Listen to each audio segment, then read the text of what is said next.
How tall do I have to make it look like? Like he's just resting on my shoulder.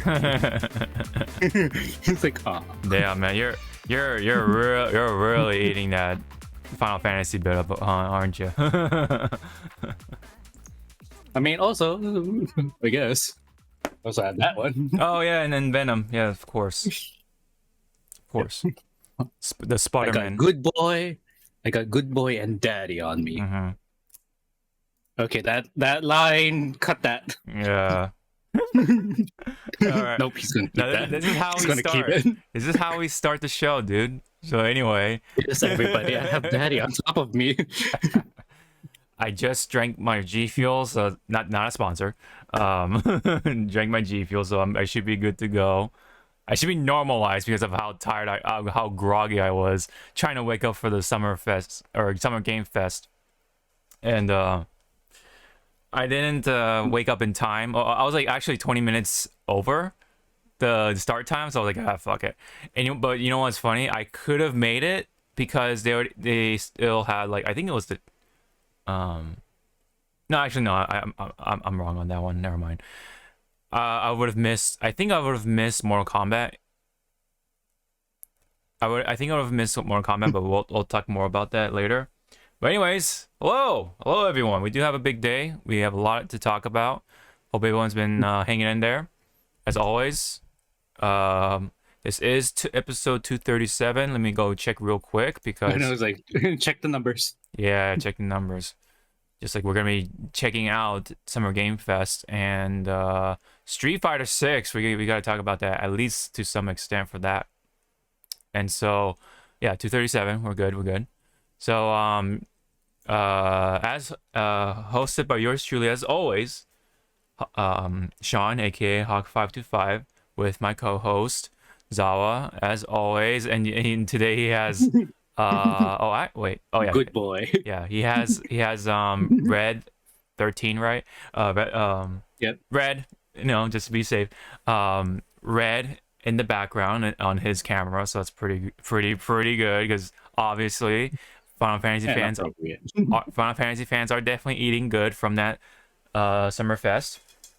So but yeah, we'll talk all about that in this episode, so sit back and hope you enjoy the show. As always, let's start off with some fighting game stuff. I mean, a number of fan bases have been eating pretty good to an extent, because like we have Street Fighter, we have Diablo 4 out, and then Zelda fans are still eating good because Tears of the Kingdom is a long ass fucking game. So it's definitely a good time to be gaming right now for this summer, right? And then not to mention we have Final Fantasy 16 coming up, like no time pretty much, and man, all the games are coming in and so little time to cover them all efficiently, I guess you could say, unless you're very, very crazy about video games or something. But anyway, yeah, quite a time to be gaming. On top of that, we have Summer Game Fest to even feed in more of that sort of goodness into the play. But yeah, let's cover Street Fighter 6, and that's all we're pretty much going to be covering for this bit right here. So let me go ahead and open up all the tabs. But while I do that, I mean, do you have like have you played Street Fighter 6 so far? Yes. For what did you play? I'm stuck in World Tour because I want fucking Manon's Lady Gaga outfit. I have not touched. No, I lied. I did touch a little bit on the online connection. Had a few matches with both Ethernet connecting matches and Wi-Fi. And I'm just gonna say, like, some of the Wi-Fi matches, they ran well. Okay. So that the rollback is doing its work. It's just that overall, yeah, you would want Ethernet connecting matches, but Wi-Fi matches, they're good. It's just, again, you cannot be like some of those people with the mentality Wi-Fi equals bad. It's like you really don't know the situation of the other person of why they're playing Wi-Fi. Yep. I mean, that's just it can't be helped though, right? Yeah. I mean, fuck. I was Wi-Fi warrior back in MKX days. Yep. We felt it. I definitely. I think I was still running on Wi-Fi as well at that time, so we definitely had it the worst. Back when MK was still running on some other netcode that was terrible. Yeah. Yep. And then, lo and behold, from my Switch, I'm still playing Wi-Fi. And when we had our bouts in Smash, it was like what, 1 or 2 like quick like desyncs, and then all of a sudden it was like back together. Yeah. Are you talking about 4?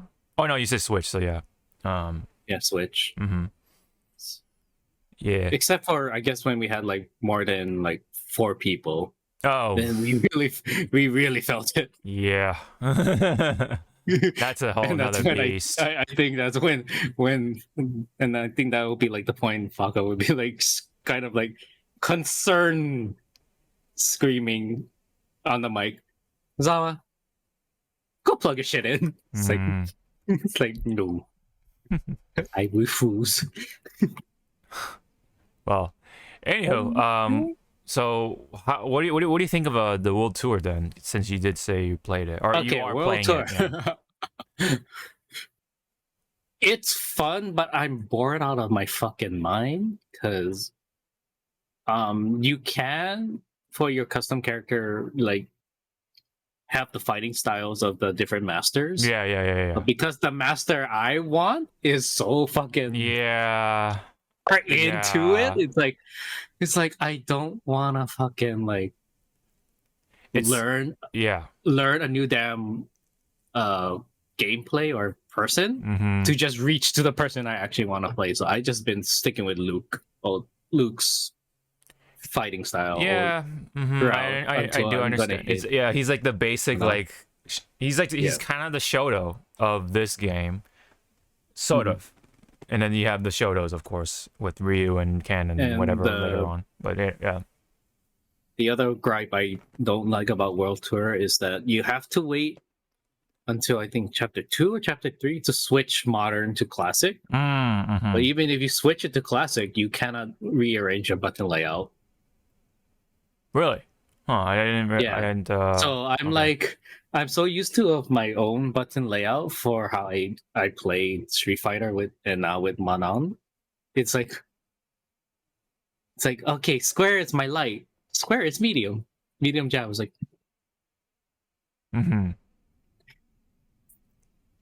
So button fighting is like, or muscle memory is like, bad finger. Light is here. Interesting. But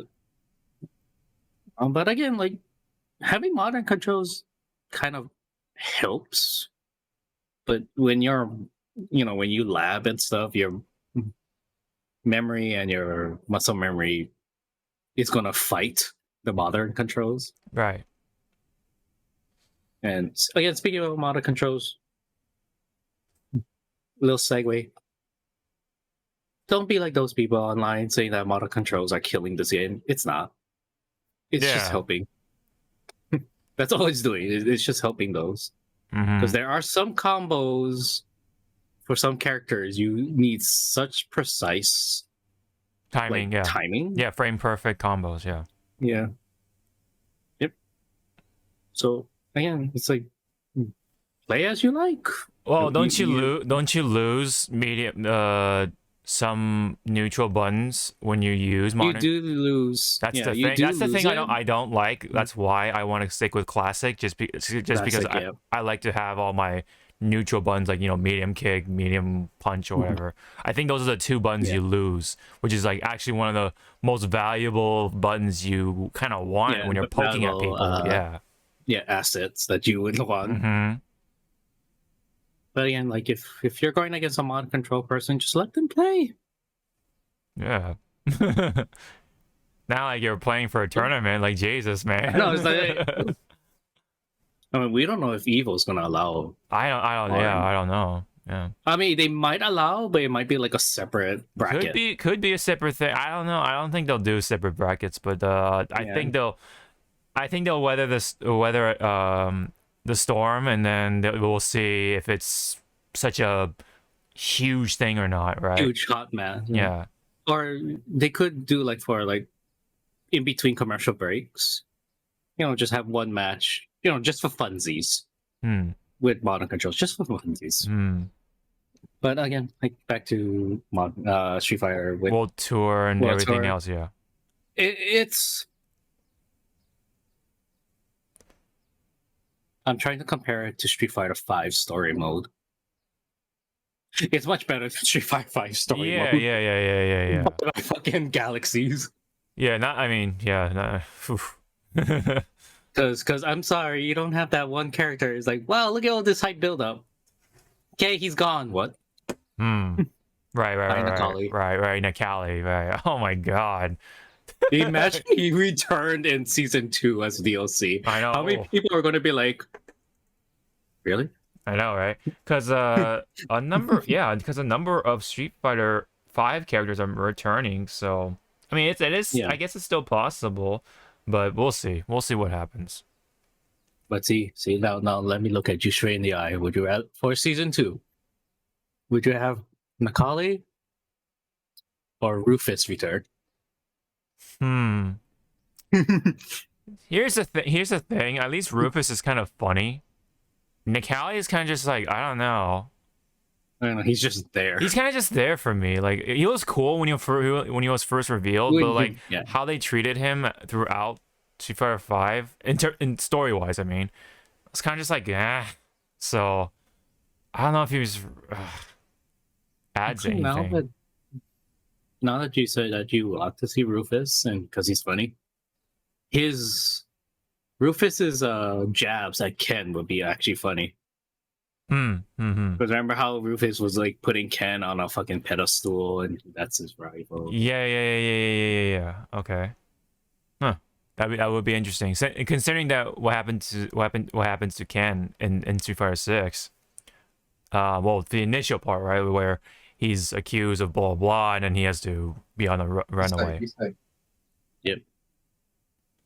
But yeah. Anything else you wanted to talk about from World Tour, like mini games or anything else? I didn't play the mini games. All I've been doing is just roaming around, getting to the next objectives. I think having cardboard box idiots come out of the shadows running and fight them. And it's like, it's like I could be just going like, I'm gonna visit Chun-Li. Hey, there he is. Yeah. For me, I think World Tour is fine. It's like, for a mode in a fighting game, I think it's fine. Like, I think your expectations should be kind of like neutral, I guess you could say, or low. Because, I mean, I don't think anyone. I was thinking anyone had high expectations for World Tour. It was kind of just like, oh, cool, we have this mode for a fighting game. When I'm pretty sure like a number of people are going to be just playing online anyway, but like for ranking and stuff like that. But it's there, it's cool, right? It's already more content than Street Fighter 5 at launch, so that's definitely something. But I definitely have been, for the most part, playing World Tour mode and not really playing online. So I don't know what the netcode is like, but at least you did, so that's good. And you're saying it was good, right? Like, despite being on Wi-Fi, like it was still playable and stuff, right? So I think it looks like it's doing great for all the modes. I haven't played arcade mode just yet, but I have seen some of the artwork, and what I come to realize is that the artwork is not one artist, it's multiple artists. So you're gonna have Nishimura, I think, and then and then even Bengus is still back in there, and Bengus did the art for, at least so far anyway. From what I've seen, did the art for Marisa's story. So you kind of see that like sort of stuff from Street Fighter 5, and it still carries over to here, and it's still more or less the same. So I don't think, for the most part, time constraints played too much of a part, because it still looks largely similar to the Street Fighter 5 artwork. So it's like the same. It's like almost the exact same thing. So I don't think any those factors play too much into the role of why this looks like this, you know. So I think that's just Bengus' style overall today, and unfortunately, you know, from, at least in my opinion, is not really holding up as well as like Nishimura or all the other artists that contributed to this arcade mode stuff. That's just my opinion anyway. But there is a good number of people that feel things, let's just say, about Bengus's current art style. Now, having said that, Bengus does put out some still put out some cool artwork here and there. I mean, look at this one. I forget when this one was drawn, but it's just Ryu with a bunch of fists from different fighters, and I like the idea of it behind that, because, you know, you see Chun-Li's spike, right? The her wrist spike, and you can actually see Chun-Li in the reflection, along with Cammy and the other spike, and then I can't see who that is in the left one, but you get the point. I mean, oh no, it's Sakura. It's Sakura, and you see a whole bunch of other ones, like you see Dalzim, you see, I think, E Honda, to an extent. I forget who's the one with the rope. Oh no, that's Ryu. No, that's Ryu. That's Ryu holding his bag. That's what it is. Yeah. There's a lot of fists. So yeah, anyway, there's Armika's fist. There's Elena's fist. You get Elena. You have a whole plethora of like past and current fighters. Yes, basically, yeah. It's I like the idea behind it. I like the story behind this artwork kind of thing within, just contained within this thing. So Bengus has there are moments, you know, of artwork, but when it comes to the story, the arcade mode or whatever for both Street Fighter 5 and 6 is largely the same. So that's why my opinion is still, like, for the most part, unchanged on those parts, on the current art style. I mean, especially if you compare the old Bengus artwork to now, it's night and day, you know. I mean, have you checked out any of the arcade mode stuff or no? The only arcade mode that I played, like, right off the bat, was just Manon's. Manon, yeah, makes sense. Yeah, and that one was kind of cute with the interactions when she had with Marisa. Marisa, yeah. Oh my god, that woman, that woman's like, wow, you're a good fighter. Let's fight more. It's like, no. It's like, no, thank you. Once enough with you. I don't want to die. Yeah. So that was definitely something worth noting. Is that point being is that it's not one artist, it's multiple artists. So that's cool in that it's cool in one aspect.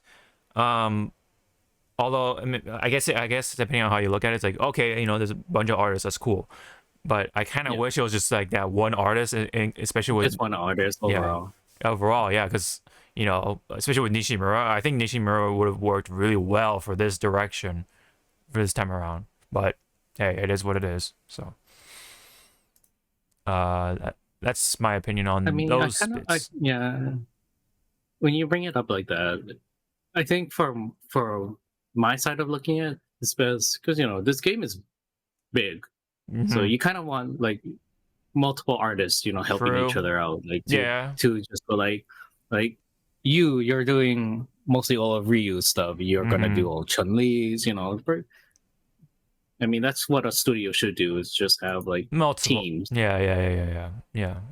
To just help like cover, you doing this, you doing this, you doing that.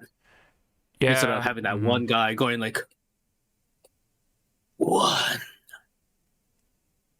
2.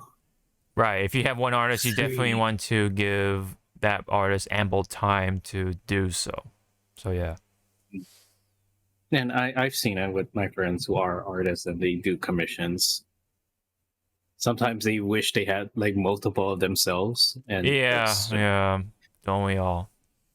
That's not how clones work, unfortunately. And that's why, and one of my friends regretted it when she took on like 50 commissions. Jesus Christ.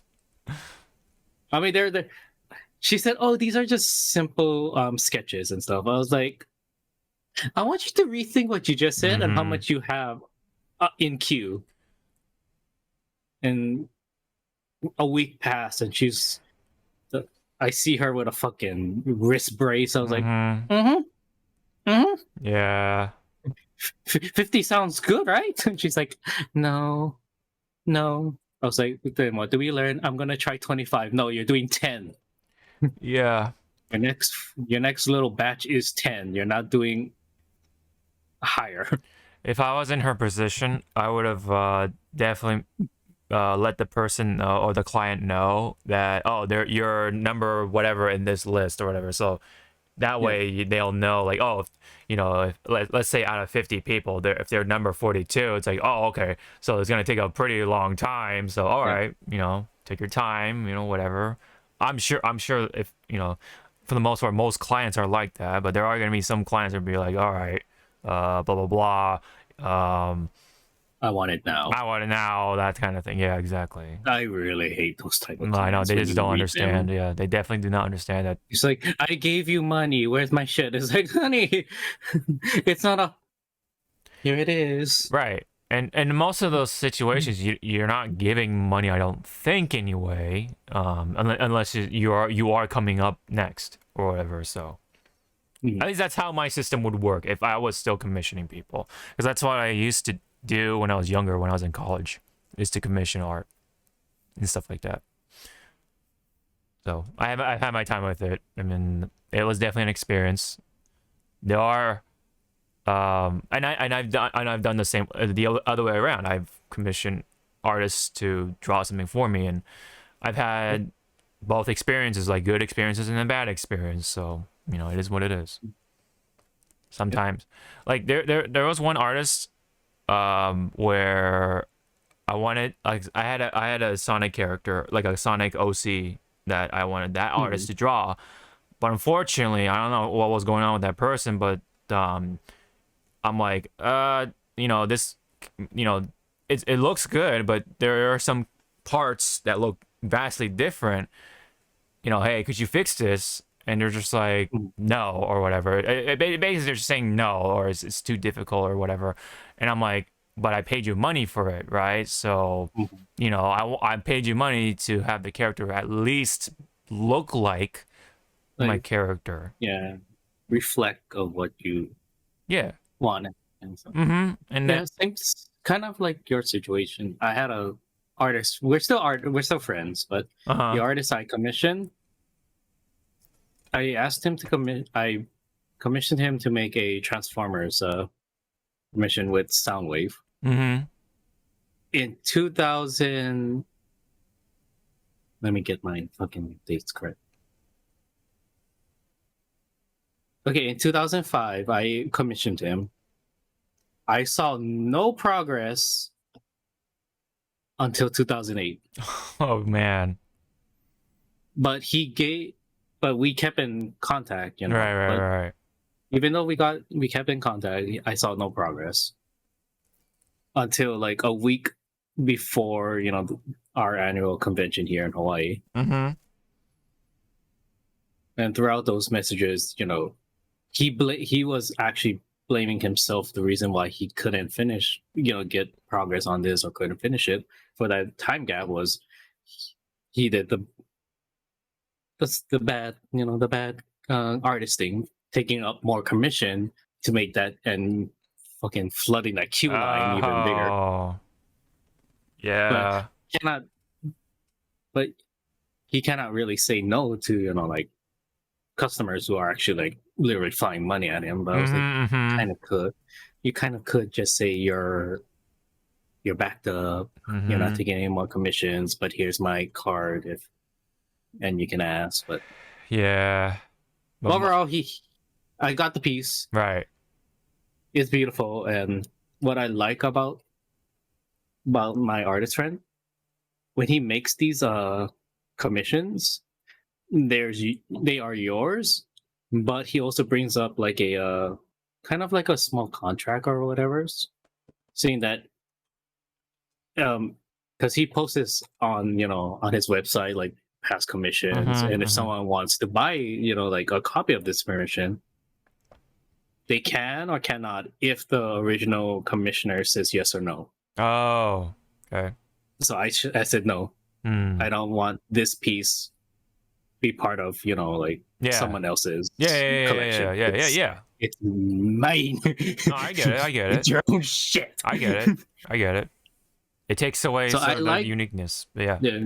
So I like that he does that to all of his commissions. Like, if someone wants to buy a copy of this, can I do it? And majority of people would say no. Okay. Yeah. A few handful will say yes. Yeah. Because I remember seeing a commission that I saw someone else ask him do. And I was like, wait, you're selling this? And he's like, oh yeah, she said it was okay. I was like, oh. Right. But, yeah. But back to artwork.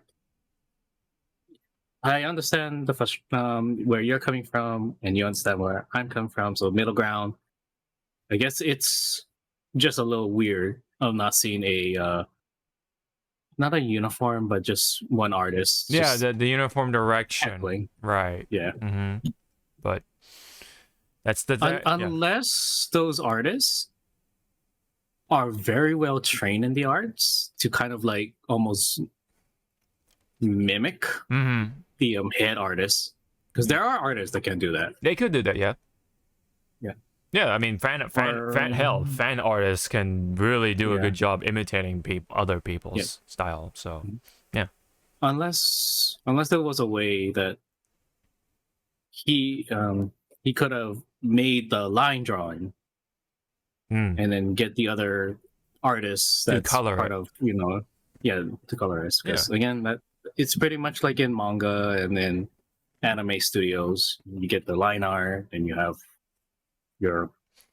pretty much your line work of workers. Yeah, the painter, like the painter, color, backgrounder, and it's kind of like that. Kind of like that, yeah. Which I love my art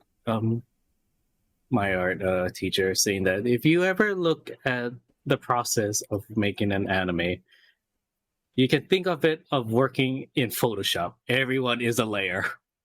Of course, yeah. It's all layers, man. It's all layers. Yeah, that's what it is. Because she was like, I could be the one doing the line art. You could just be only doing hard lines and shadowing. You will be only dealing with the color red. I was like, someone's the shader, someone's the shader, someone's the highlighter. Whatever. Yeah. And then someone is the cleanup. The cleanup, yeah. Make sure. Make sure and then shit is nice. And then someone last is going to put all the filters and effects and whatever. Yeah. So it's a process. It's a teamwork thing at times, and that's just how it works. But let's go back to the game itself, right? The artwork is part of the visual direction of things. And I think overall, speaking of visuals, I mean, what did you think of the graphics? Like, now that it's on your screen, like, how do the characters look fine to you? Like the 3D graphics and stuff like. I need a better TV. Yeah. But overall, at 1080p, it looks. I love the spark effects, the hit effects. The hit effect, yeah. The drive rush, I love how each one is uniquely colored to the character. It's not like the same color. Like, you don't see Monon's pink, white, and blue. Yeah. blue on Blanca. Of course. Right. But that would be fucking hilarious, Izzy. Yeah. If Blanca somewhere down the line, like they do an April Fool's like stuff, Blanca's wearing Manon's outfit, and that's how he gets. That would be pretty funny. Colors. like, wait a minute, hold on. Yeah. But I like it. I'm still not good with Drive Rush. Oh, this shit's hard. Trust me, dude. I tried a little bit. I understand the basic linkers for Dry Rush, but just trying to like keep the combo going for Manon, it's like, yeah, you know what, I'm just gonna go. What was it? Air high kick, then back medium, and then neutral medium, drive rush, and back H, and then into super. I mean, you can do more shit, but it's like I can't do the timing, so it's like I'm just gonna go for basic because. Oh yeah. Lo and behold, everybody, Manon is not a fucking combo bitch. She is. I will turtle. I'll wait for you to fuck up. Gotcha. Yeah, poke it. Oh, that's kind of like more up my alley because I kind of don't like doing combos sometimes. I just like to just do one hit. Like that's why I play Jack. Yeah, 1, 2. Yeah, you like to do 1, 2, 3, the end. Yeah. Or especially in Soul Calibur, I play Nightmare, so I like doing the one big hit, you know, that type of character, right? So that's why I like that's why I like playing Jack, because he's kind of like that. So in Tekken, yeah, that's why he's kind of like that. And so that's maybe actually Manon could be that character for me, but I haven't played Manon just yet, so we'll definitely see about that. So if you want to play with her, desk item, and I forgot another person on YouTube, they have really good like how to do breakdowns and how to play her and stuff like that. Okay. Well, that's not really. It's desk. He's gonna desk make is like unoptimized fucking combos, and you'll be like, this will never work. No, it's very situational. Yeah, exactly. It's possible, sure, but it's very unoptimal. You gotta like practice your butt off, and then it's only gonna work in like those very few niche situations. Yeah. I mean, again, like with desk, it's like, wow, this 25 hit combo looks cool. I'm probably gonna stop at hit number 7. Especially with scaling too. That the way stuff scales, you know, you definitely don't want to take it too long. So yeah. But anyway, so the graphics look fine for the most part. I think they look, I think even look great in some parts too, because of the RE engine. You know, so I think they definitely nailed it there. One thing I do want to talk about. Oh, wait. It's Vesper. Vesper Arcade is the third one. Yeah. I've watched him from time to time. His current combo guides are Ryu, Ken, Juri, Chungle, Guile, Kame, Manon, and now Kimberly. Nice. Oh, great, Kimberly. Oh yeah, the corner monster. Fuck that bitch. Fucking. I've seen a little bit of a top 8 of, I forget which tournament. I think it was like DreamHack or something. I've seen like the corner game with her. It's just crazy, man. Like she throws down the what do you call, like the, not bomb, but like the spray can. She throws down the spray can bomb thing, and then you kind of like have to block it, and then you have to like block all the other shit coming in. It's like it's crazy. It's fucking crazy that the things that she can do, if you're in the corners especially. So you gotta be very, very careful. She's definitely like one of those like noob killer characters. New killer. Yeah. I've seen so much of like E-Honda memes and like all the fucking Honda is a fucking nightmare. Yeah, E-Honda, from what I see. Yeah, E-Honda and then modern controls or whatever. I've seen all the slander behind E-Honda so far.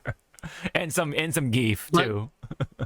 Well, Geef, but when you think about E-Honda, he kind of deserved, like a new line, new time in the light.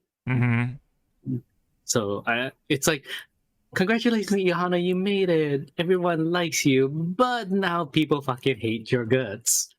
Was it worth it? Probably not. It depends. If you're the E-Honda player, you're eating good, and then if you're receiving the E-Honda, I seen an E-Honda combo go from one side of the screen to the other side, and I'm like, I've been thinking about picking up E-Honda as well. I played a little bit of E-Honda in 5, and it was pretty fun. Yeah.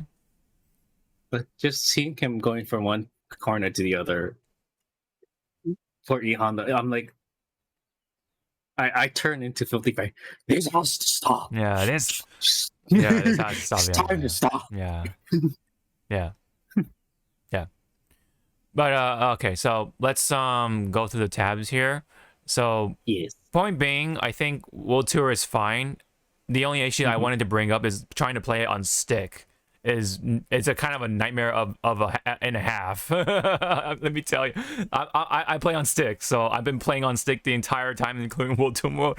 And my god, the controlling of the camera is so like clunky because it's essentially like operating a car, like with the especially with the manual transmission, because you gotta hit hold in the clutch and then you shift. So I essentially have to clutch and then move the camera and then move. Yeah. But again, like for people who are about to pick up this game and try World Tour, you don't really have to play World Tour, everybody. You only do it if you want, the special costumes. The second costumes, yeah. I'm doing it for the cutscenes and whatever. So yeah, I'm doing, as I said in the beginning of this, was you want to rush Lady through Gaga outfit. Yeah, you want to rush through it just for Manum, which is I understand. And that's the fucking other thing. In order to get those second costumes, you're pretty much playing Persona. You have to bond. Shit. You have to bond and my fucking shit. You have to social link. Yeah, you have to social link with your masters. Yeah. So, and by doing that, you have to also use their style or their moves, right? Yeah, you have to use it. Yeah. That's why, again, like at the moment, I'm almost there of making my special bond with Luke, and I'm like, I don't want to be your friend. It's like, it's so weird. Yeah, in the Street Fighter game, it's like you're just here, Luke, to just get me to here. Yeah. Once I get here, I'm dropping your ass. Yeah. We're gonna get a divorce. Yeah. My only wish is that they would have optimized the controls also for stick as well as controller. So I think that's my only like big gripe about World Tour modes thus far, anyway. I think the story is kind of like basic, but it's still entertaining. It's basic. Yeah. It is. Yeah. And just seeing, like the masters interacting with you and I like Chun-Li. Like, how far are you? I like Chun. How far are you? I've met Marisa. That's my farthest person master. Is that, I don't remember. Is she before? No, she's before Blanca, I believe. Oh, okay. You're gonna have fun with Blanca's cutscene. It's fucking cute. I was gonna say like Chun-Li's was really cool. I like Chun-Li's cutscene with the whole like she's doing the kata, like the martial arts kata thing, and it was really cool. Yeah, and her actually being a master and teaching people. Yeah. No, I like Chun-Li's cutscene the best so far. Marisa was pretty funny because her scene with the lion. Yeah, exactly. Yeah. It's like, this lion's my best friend. I know, yeah. He does not get agitated unless you are weak. And it's like, oh yeah, thanks. Yes. Thanks. What would happen if I actually, fucking fell back? Would he attack me? Right, yeah. Okay, so through these tweets, I wanted to say that it has attracted 1 million players for the first weekend. And then it's definitely a hit, of course. The overall sales so far has been passing 50 million copies, which is actually huge in comparison to Street Fighter 5. Yeah, and then so Dom, who made this tweet, says, as a reference, it took Street Fighter 5 6 weeks to sell through 1.4 million units. 6 weeks. It's for a Street Fighter game. That's crazy. And then so Street Fighter 6 already did it in like days with 50 million. That's like, you can pretty much say it did 50 times better than Street Fighter 5 already. Like, damn. It really shows you how much of a hit it is right now. And I'm glad to see that. I mean, you gotta give it, because like Street Fighter 6 has already has the content for you to do, like World Tour, arcade mode, of course the training stuff, and then you have online mode, of course, right?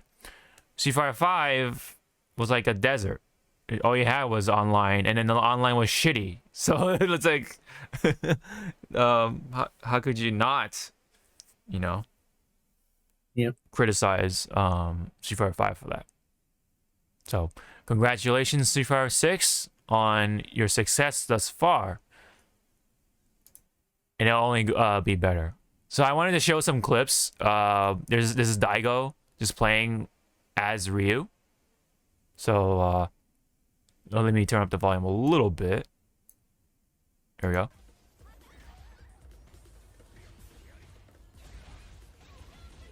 He's fighting against Chun-Li.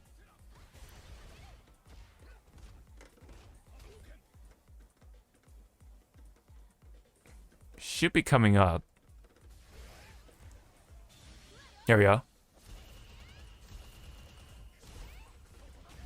Let's go, Justin. Here, hold on. Let's hear it again, kids.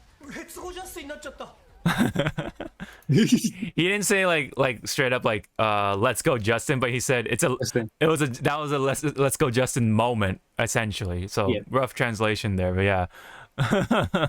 Yeah, but the fact that he even said it was like really funny. Like it's like a meme in Japan at this point. It's like it's a meme in Japan, it's a meme over here, but it's a huge blow to Justin. Yes. Like I bet you, like every time like someone says "Let's go, Justin," when they do something like that, Mr. J Wong could be just walking down the street and be like, "The fuck was that?" He's like, yeah, I know. He feels it somewhere in the world. And then this is Chris Tatarian, pro player, who usually plays Ken, as was playing against this Geef player. Oh, no, I'm sorry. Snake Eyes. It's not just a Geef player, it's Snake Eyes. So keep that in mind. Nah, it's just a Geef player. Oh, I'm sorry, did I whack you?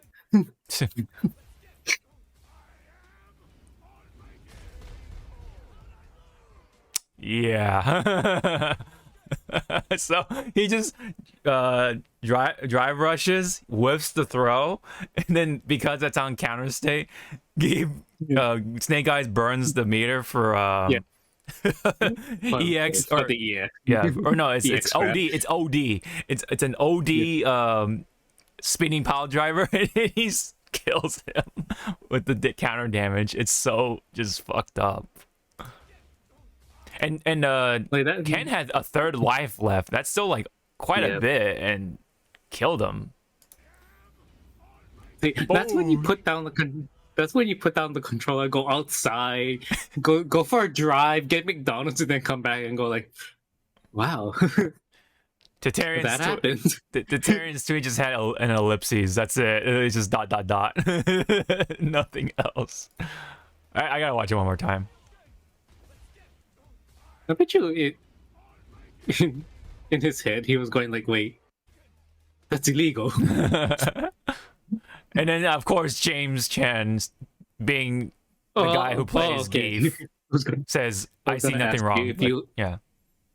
If you have because speaking of James Chen, I have the commentators on. So it's really I mean, they can kind of get in the way. Oh yeah. But when you're doing something good, they praise you for it. Oh, so it's like, oh, thank you. Yeah. Except for the famous, like, is it gonna kill? Is it gonna kill? Yeah. Is it gonna kill? I'm like, motherfucker, the guy still has half a life. Shut up. He's like, no, James, it's not gonna fucking kill. Well, even James said like he doesn't blame you if you turn off the commentary.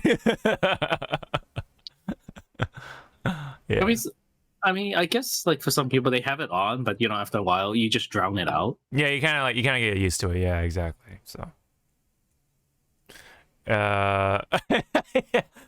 Ultra David pointed out Ken's voice line when he loses. If you listen closely. How do I lose? It's perfect. It's like, man. You see, Ken, here are you. You fucked around, and now. Now you're here. Yeah, exactly. There's another meme-like thing relating to Street Fighter, and funny enough, it is E-Honda, involving E-Honda. It says, this is from Humbag, IFD Humbag. It says, if you believe in yourself, eat all your school, stay in milk, drink your tea, don't do sleep, get 8 hours of drugs. And it has E-Honda's just smiling all weird. I think it's from the cutscene in World Tour mode, but yeah. Oh man, it looks just hilarious. Yeah, so the slander on E-Honda, I think it's funny. But although I have not played against E-Honda just yet, so that's where I'm coming from. Have you played against any E-Hondas? Thank God, no. Okay.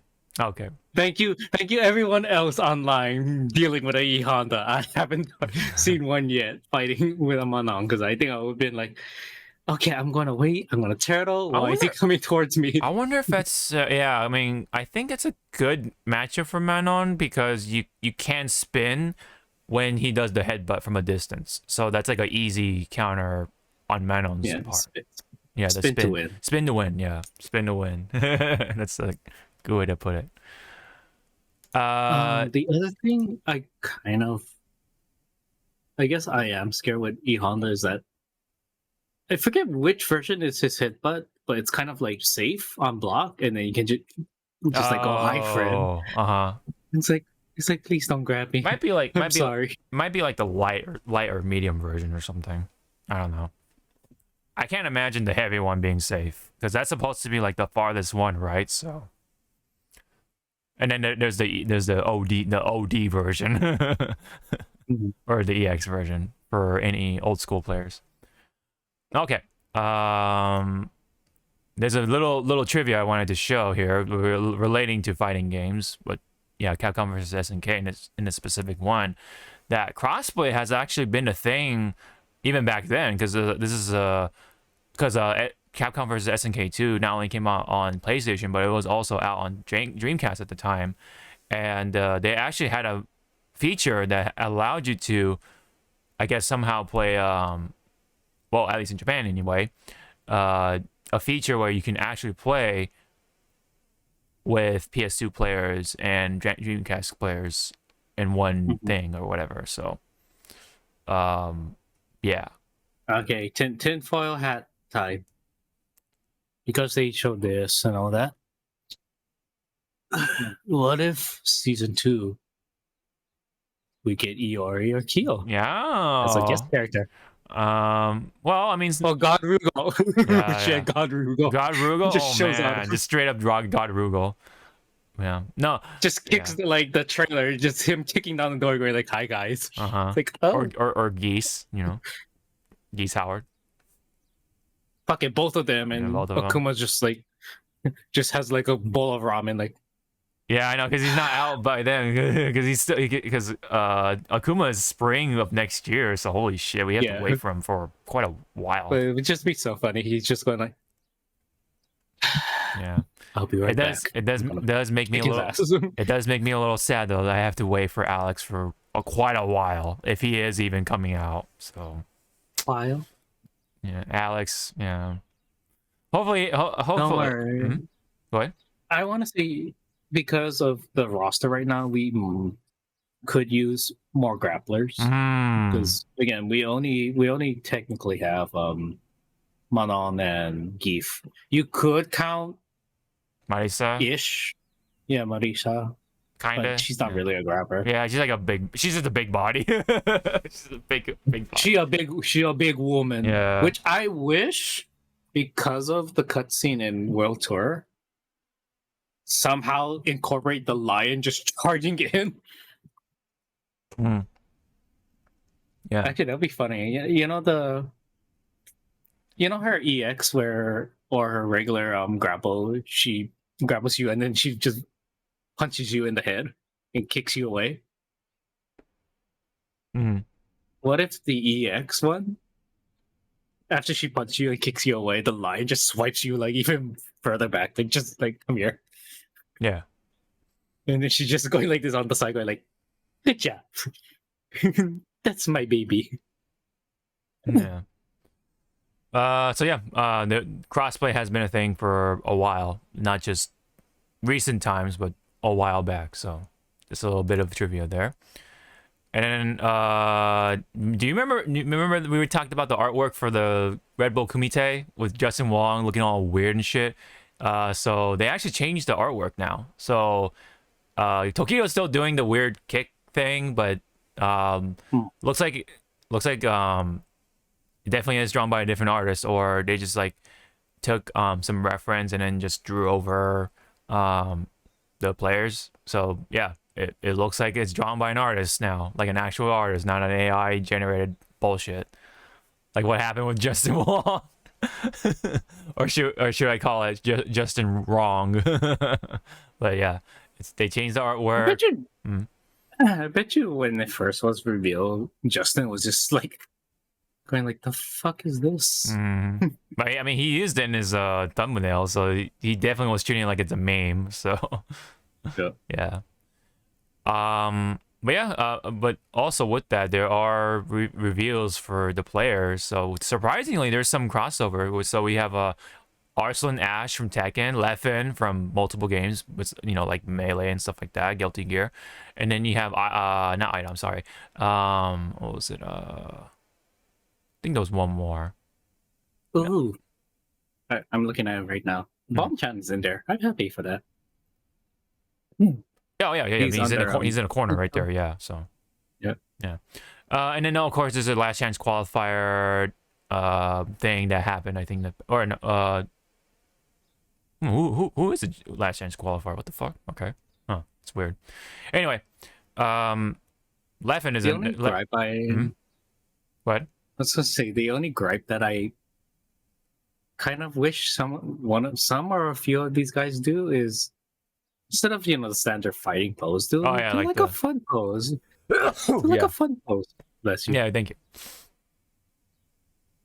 Yeah. Have fun with it. They could have just been like that, or just like be fucking cutesy and shit. It's like, stop looking serious. Yeah. So yeah, I mean, interesting that Leffen and Arslan Ash are in there because they're from like different backgrounds of fighting games. Arslan Ash being Tekken and Leffen being Melee and Guilty Gear fighters. He plays a lot of fighting games. Surprisingly, I mean, these are all big hitters. Yeah. I don't see, we don't see Sonic Fox. We don't see That'd be a lot of US players, let's be real. So there's already 2 US players. Yeah. Let's see. So there's like although there are 3 they're Japanese 3 from Japan. Yeah. 1 from China. Fuck it. Last chance qualifier. Just put Ed Boon in there, so everyone can lose. Oh, we're gonna talk about Ed Boon, all right. We're lose that shit and go like, wait, Ed Boon's in this tournament. We're gonna get to Ed Boon in a bit here. So, but yeah, I just wanted to say overall, we definitely spent an hour on Street Fighter 6. I mean, it was the big premiere. I mean, this fighting game has been hitting hard, and good, and so Street Fighter players are eating good right now. Whether it's World Tour mode or just online play or just playing in general, like the locals, the top 8s or the tournaments are already at it, with this game, and it's a big hit. So glad to see that. Street Fighter 6 is a good turnout so far, and I'm glad to see it. You love to see it. So I'm happy to see that's all happening. But speaking of Ed Boon, right? I mean, we've seen Boon once again teasing more stuff before Summer Game Fest. So he even put out this like tweet right here before Summer Game Fest with all the roster, the old roster, right? I'm not sure which MK to be exact, maybe Mortal Kombat 3 or something like that. I forget. So forgive me. But anyway, so you know, it's like a teaser of what's to come, essentially. So more teasing upon after all the teasing and stuff like that. So yes, Summer Game Fest has happened. Speaking of which, so let me hit the sound bit for you know what bit for the Hypecast. There you go. All right, so yes, now we're gonna get into the Frontline news, starting with, of course, the big Summer Game Fest with Jeff Keighley. So yours truly, I guess.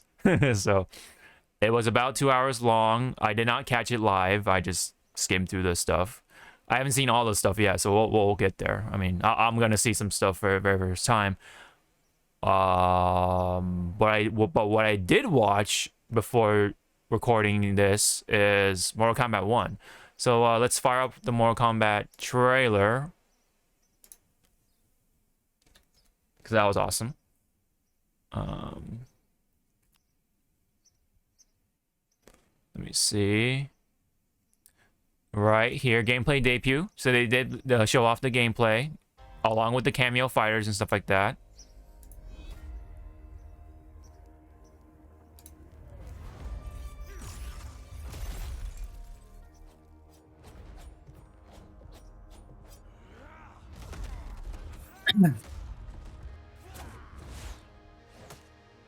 It's funny that you know, every little kid back in the day with Kung Lao did that. They just grabbed like some random hat and just threw it at their friend. Yep. Definitely got combos. The game definitely got combos. Got some air juggle and air combo as well. I like that new spear move where Sub-Zero does it. Johnny Cage and Kenshi.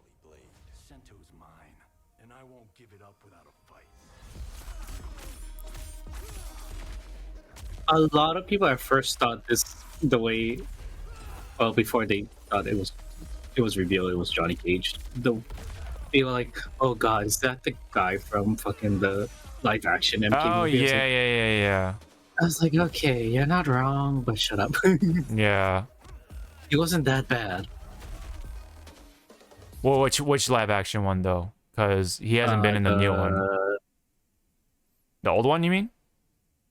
No. So everyone thought that before it was Johnny Cage. They instantly thought it was the kid from fucking the HBO Max. Kid Cole, I believe his name was. Oh, Cole. Yeah. They thought that Johnny Cage was Cole, and I was like, no, that's Johnny. Oh, yeah. Okay. I see. Okay. He had the nut punch. Johnny's face looks like pretty different too. Like pretty. He looks super young. Yeah, pretty young or just I guess different. It's because most of us are used to either having his glasses or he's older.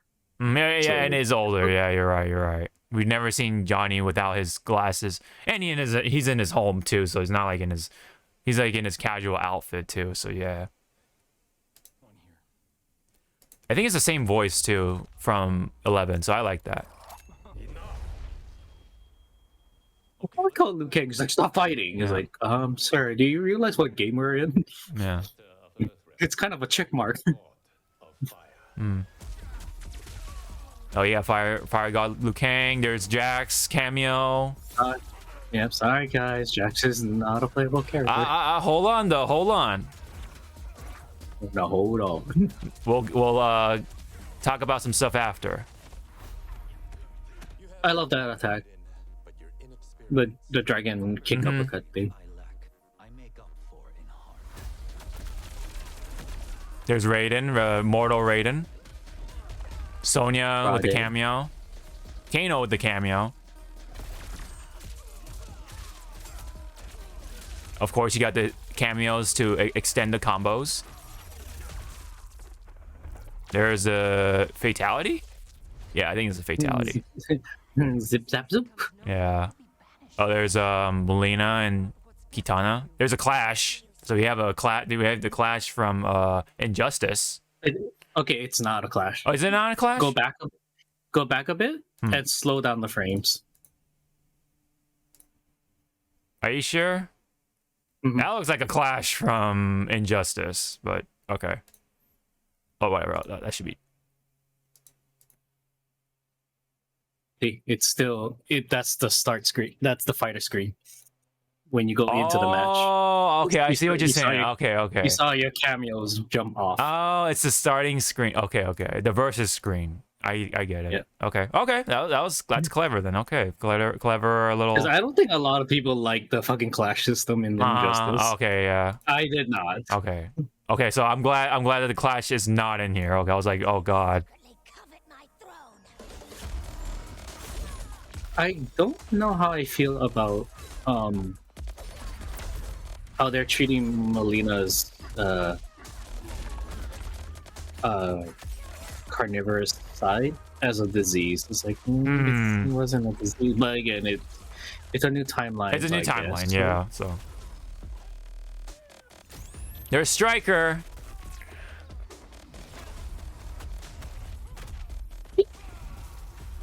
Honk. Oh, there's the X-ray. So remember, kids, like a week ago, where it was kind of revealed of how big this game was going to be, like 100 gigs. This is the reason why. Yeah, it looks good.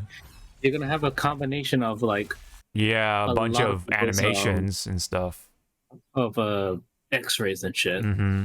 So have fun.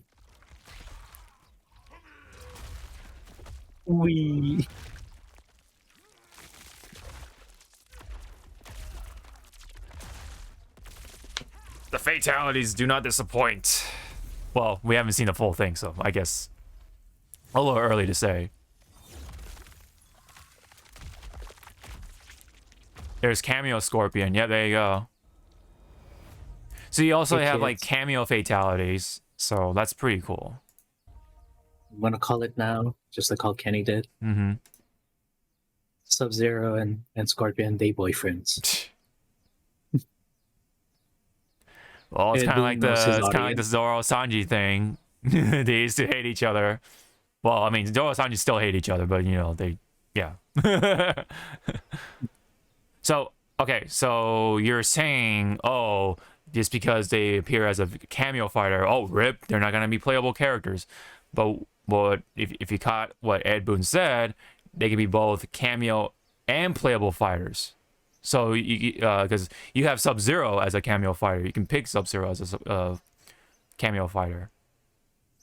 For example, right? So, just because they're cameo fighters doesn't completely mean they're out, right? I mean, there are going to be characters who are going to be just cameo fighters, of course, like Striker. I think Striker is, for the most part, like that kind of material now. It probably is for the best.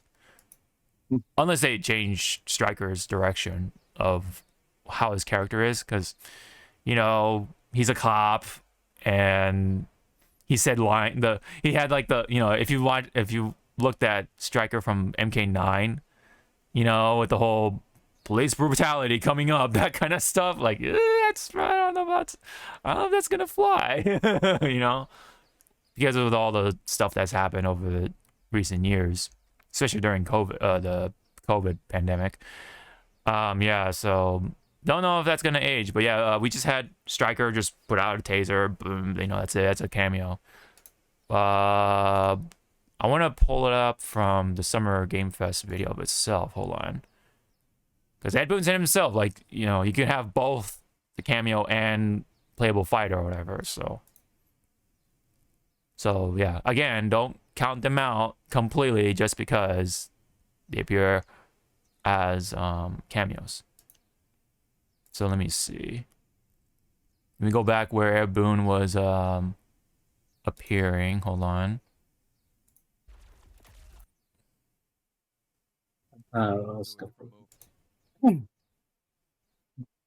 Unless I was blind in watching this, I saw no reptile. No reptile just yet. There was Goro. There was Goro in there. Surprisingly, Goro made an appearance before Reptile, which is crazy. We could not be more excited in terms of getting players' hands on it. And you know, throughout the summer, we're going to be showing a lot more content, a lot more characters, a lot more cameo characters. You know, so there's a lot of reveals that are coming up. Amazing. Well, Ed, thank you so much. Oh, wait, that's the end. Hold on. Let me see. Gameplay, you have your main, you have your cameo. How do you summon them? Is it time based? Like how often do they come in? It's not a tag team thing, right? Yeah, exactly. A variety, so you can go. Okay. And so the combination. Oh, I see. Which is basic. That'll limit it, so you can't. Yeah, so you can definitely see like the timer. Like there's a cooldown for it, so they can't just like spam the assists like in old assist fighting games like Marvel or you know, stuff like that. Can't obviously fire them indefinitely, but you can call them pretty much whenever you want, and they have, you know, like in the middle of a combo, they'll have a lot of you know, basically a whole arsenal of their moves. So Sonya, you saw come out there. Sometimes you'll see them appear twice in there. Amazing. So time-based, they come out, and then obviously as you go through, you revealed some of them there, but and then it also, let me see. You can kind of see the breaker, right? The breaker mechanic coming in, but I think you burn up your assist in order to do so. So it's like you're sacrificing your what do you call your combo extender for a breaker. Time-based, they come out, and then obviously as you go through. So there is that sense of sacrifice. Different set of characters that'll be in the cameos. Are there some repeats from the main roster? How will that work? Yeah. Some of the characters are going to be available as cameos as well as the main roster fighters. There you go. See, he said cameos as well as playable characters. You can play Sub-Zero with Sub-Zero, right? You can play. So just because Sonya, you're breaking the you're breaking the timeline there, Ed. The timeline has been broken though. That's the thing. So why not go all out? Yeah. Some of the characters are going to be available as cameos as well as the main roster fighters. You can play Sub-Zero. Yeah. So just to repeat that point. So yeah. So I'm sure Jax and Sonya at least and Kano are going to be playable characters. So I don't think they should be counted out just yet. But when it comes to like, let's say like all the like a good number of the fighters from, let's say, Armageddon, then yeah, there's gonna be just cameos of those characters. For example, like Kentaro or something, or like there's a lot of characters, man. I can't name them all. I'm not sure if Shiva is gonna be playable, but we'll see. But yeah. But what did you think of the Mortal Kombat trailer overall, though?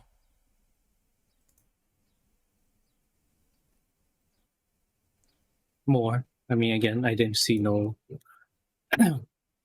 reptile, so right. I'm going to chalk it up as does not want. Next. But overall, the combos look slow at some parts, but I don't know if this is a trailer, you know, like trailer magic. I mean, it does have some stuff from MK11 of like, I guess like the weight to it, but you're juggling in the air and stuff like that, so there definitely is a sense more of like combo driven stuff when 11 was more neutral driven, for sure. Because especially with the assists coming in, like the cameos coming in, there definitely is going to be an emphasis on combos. So it's gonna be. I think it might be in between 9 and 11, like Mortal Kombat 9 and then Mortal Kombat 11, in terms of like the balance of like combos versus neutral. I would say. And I was also looking at somewhere in the The trailer. I remember where. Oh, who was fighting? It was Raiden. His Superman died. His Superman thing. Oh yeah. It ends in an angle. Oh yeah. I mean, maybe it's a new thing. Yeah. Yeah, which to me is like, oh, thank God. You're just not a straight stick across the way. You actually see. Maybe it's a different not physics, but you actually see like, oh, you look. I lose altitude. Well, maybe because he's mortal Raiden, right? So he doesn't have quite the power, right? So as the God of Thunder Raiden. But yeah, I mean, looks pretty cool, I must say, from the gameplay standpoint. Especially with the cameo stuff. So, yeah, you see Goro right there with the punch. I like how when Melina calls Goro, she's like, "Yes, do it, honey. Beat that bitch up." Okay, my turn. Yeah, she kind of just waits. Yeah. I feel like Goro might be a good combo extender as well. But oh yeah, I think this is what you're talking about. Oh, like that, like the angled, the angled thing. I think that might be a variant of the Superman dive or whatever, the Superman dive or whatever you call it. There's Striker with the taser, right? Like I said before, and then you have the Jax breaker, and then you're gonna have the cameos coming in for the X-rays and fatalities too. So that's pretty cool. That's like you said, that's probably likely why it's going to be 100 gigs. There's just going to be a lot of animations coming in, and graphics too. On top of that, so the fatalities are not going to be disappointing, I don't think, anyway. But we'll see about that. Again, you got here's Sub-Zero, classic Sub-Zero with the cameo fatality. So that's why, again, it's because they're cameo fighters and don't count them out just yet. So if, let's say, Reptile is a cameo, don't count them out just yet, But yeah. Any other comments about, I don't know, how characters look or anything like that, or...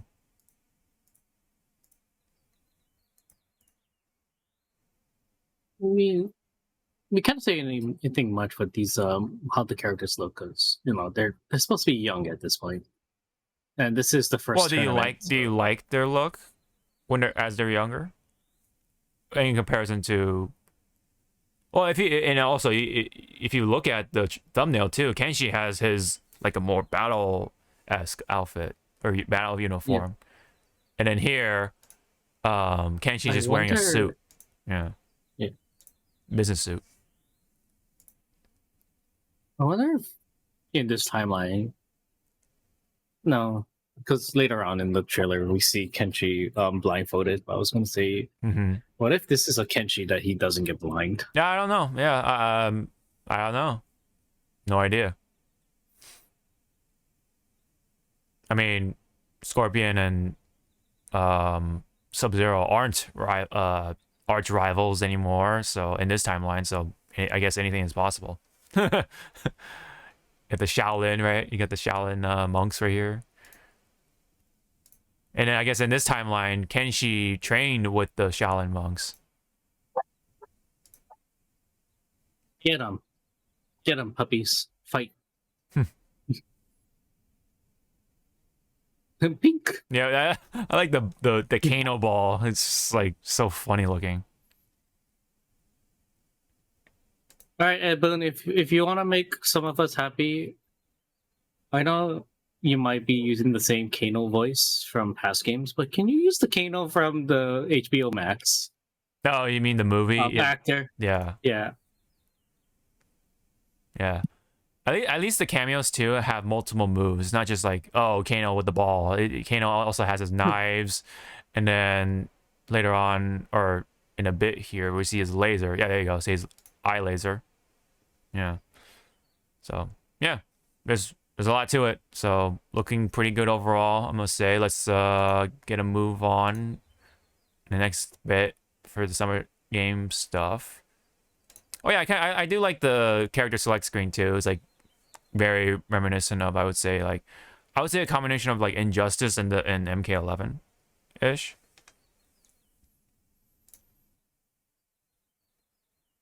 But yeah, you can see Kenshi in his like battle outfit. So he's got the blindfold on and everything.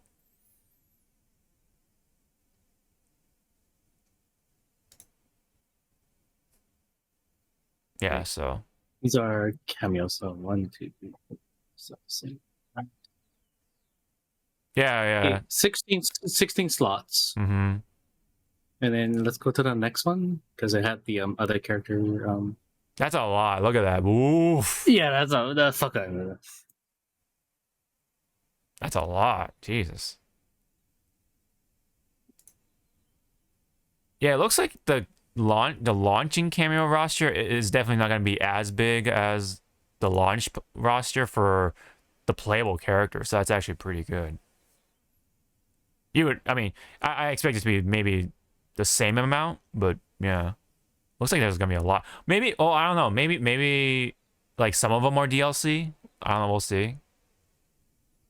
Some of these slots are DLC. That's kind of what happened with the KOF 15. So yeah. Oh, there was this bit right here, which is Exo Primal and Street Fighter collaboration. Which again, Exo Primal is fucking quiet. Mm-hmm. It's coming out in July too, so they haven't really said anything. It's very strange. But yeah, as you can see, Robot Ryu. This screenshot is so fucking weird. Mm-hmm. It's like, did the dinosaur like screaming like, "Please save me! I'm gonna get eaten by this hole," or did he just shit out that hole? And no. And it is Robot it's Guile. Guile. Yeah, Robot Guile, of course. Yeah, so Exo Primal and Street Fighter are having a collab. I kind of want this costume in Street Fighter 6. I want to see Robot Ryu in Street Fighter 6. Someone's probably gonna rip the skin out. Yeah, maybe like mod it. Yeah, mod it into the PC version or something. Yeah. Yes. The collab. Oh, it's collab 1. So there's gonna be multiple collabs. It sounds like coming in for fall of 2023, and then the game itself is coming out July for what was it? XL Primal. Meanwhile, Dead by Daylight, yes, definitely had Nicolas Cage, and Nicolas Cage was on stage with Jeff Keighley and kind of talked a bit. It was very interesting. See, there's a screenshot right there. So weird to have Nick Cage in like a video game sort of environment or setting. I look how Jeff's face is like, should I be happy or confused? Nah, he's happy. He's happy for sure. He's filled with glee, I'm sure. And then see Nicolas Cage in game. So yeah. I kind of wish that while in game, yeah, if they had, like the voiceovers and stuff, I want him to be screaming, "I'm a vampire! I'm a vampire!" Just running away from the killer. Yeah, but it's funny. It's Nicolas Cage as himself in Dead by Daylight. So it's not like it's one of his characters for this game. It's himself, which is kind of like funny. Although he is dressed up like he is like a vampire-ish, kind of. I wonder what they said. I believe it's Hi-Fi Studios. No, sorry. Behavior. Yeah, Behavior. I wonder what they said to Nick Cage. I don't know. Yeah. Like, did they just see him randomly at the streets? Hey, you want to be in a game? It's funny also, like Jeff Keighley was like, "Oh, I expected you to be in like Hideo Kojima's game or something." Then that kind of like brought up the idea, like, what if Nick Cage could possibly be in like either Death Stranding 2 or like another completely different game? That'd be kind of cool, right? I mean, Nick Cage. Silent Hill, but not Silent Hill. Like it's gonna be called PT. It's just gonna be called PT just for the sake of it. Let's just call it that. PT with Nick Cage instead of Norman Reedus. That'd be pretty funny. No, actually, no. Rita's has been in training. What the fuck am I saying? We'll have them both. Why not have both? Okay, so there's Crossfire. Oh, Sonic. Crossfire. Sonic came out with another game. It's like a spin-off or something. So, it's called Sonic Superstar. It's like a co-op based Sonic platforming game. So you can have these like classic level designs with more than one character. So you're gonna be playing. It looks like 4-player co-op. But yeah, you can definitely play as Tails, Knuckles, Amy, and of course Sonic. So pretty cool. And then there was the Honkai Star Rail trailer because it's coming out for PS5. Coming out in Q4 of this year. And it features some new characters, so I actually kind of want to check it out. So hold on. Let's see. Guys, Star Rail. Let me see. I believe it's this one.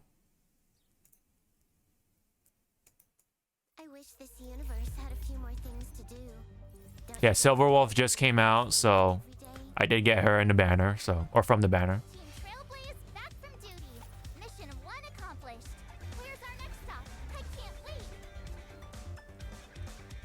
Oh, there's Yukong. That's another upcoming character. Ryugawa Tekiokura.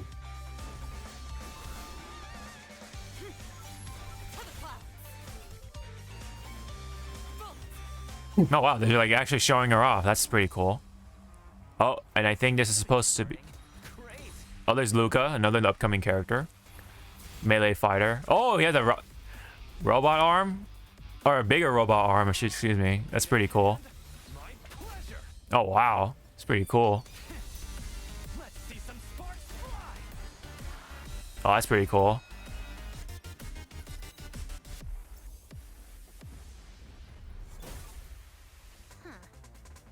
Never mind. I miscalculated. Can you let me have some fun this time? Time for a buzz. Excess speed, too slow. All right, cool. We saw Yukong being shown off for the very first time in terms of like gameplay stuff, and then we have Luca, which is the melee fighter. Pretty cool, I must say. Luckily, they're both 4-star characters, so you can get them at some point, eventually. Yeah, Maybe. I mean, it's gotcha, man. So you never know. You never know. Cry. Yep. Worship every single god to just get that one pull. I know, right? Yep. I think that's happened. No, somebody. No. There was a. Well, this isn't Genshin, but like, there was somebody in Japan who got 3 Ganyus in like 1 pull or something. It was like crazy. That's like. Or even like more than that. So that's like. They cheated. That's Photoshop. No, I mean it was a video. It's not a screenshot. It's a video. Yeah. Live Photoshop or live Photoshop. Edit. Yeah, you need to yeah. Anyway.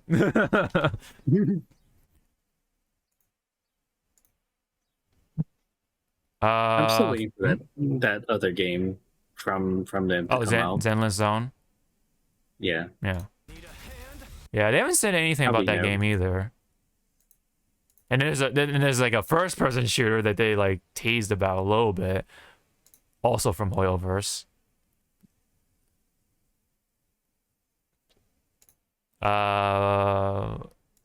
So other than that, Lies of P, that's the Pinocchio-esque Souls game.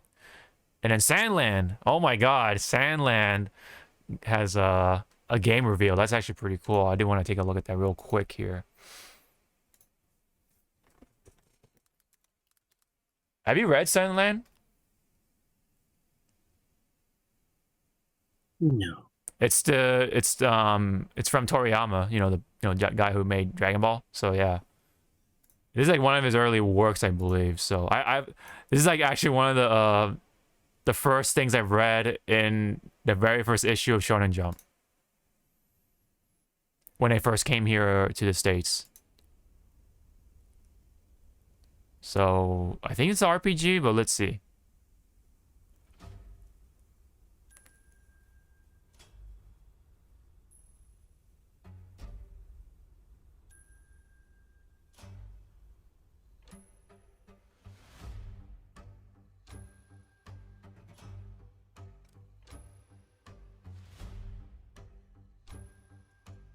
I like the cell shading. Toriyama has such a iconic. Yeah, it's very distinct. Yeah, you know it's his style. Like how for you, how can you tell it's a Toriyama work by the art style? Their eyes. I go by the hair. Hair? I mean, well, yeah. I go by eyes. It's like their eye. It's their like, hair. Well, and their face, it's all like the face too. The face, yeah. Eyes, how the muscles are drawn, like that too. But I don't know. You just like see it, and you just know. You just know it's Toriyama if you looked at Dragon Ball enough. Yep. Oh, it's like a adventure. Yeah, it's like an adventure game. Cool. A hint of Mad Max. Yeah. Yeah.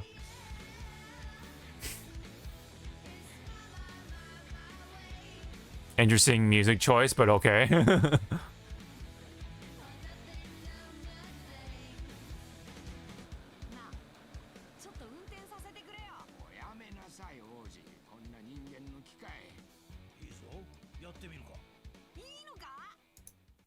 Yeah. If you looked at the main character's like dad, it's really funny. It's it's Deborah, but with like different horns. So it's basically Deborah with a bit of a touch up. So it's kind of funny. His dad is kind of like Deborah, basically. I believe the main character's name is Beelzebub, but yeah. I wonder if there's gonna be like a companion that almost looks like Icarus, the dragon. Oh. I forget what Icarus's Japanese name is, but I know. I think it was like Haya Dragon. I think it was something Haya something. I remember something to that extent. It's been a long time. Yeah.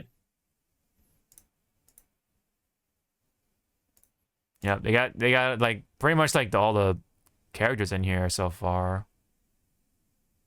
You get the old sheriff. Yeah. So pretty cool. Oh yeah, and then this guy is like he's kind of like the bodyguard for Beelzebub. He's like the prince of this village or whatever. And then let me see that screenshot. There you go. What I like about Japan and their naming of like characters and stuff, they're not afraid to just throw out names like Mr. Satan, Satan, Beelzebub. They're not afraid. Here in America, we cannot name this character Lucifer or the devil. We're gonna call it something else. His name is gonna be Peter. Yeah. It's like what? Well, I mean, yeah, and then 4Kids had its very fair share of like name changes as well.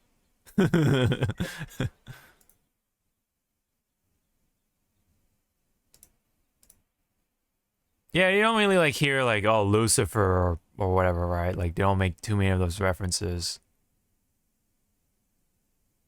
Japan don't care. They don't even care. In JoJo, they like name all the characters after like songs and bands and like like it's nothing.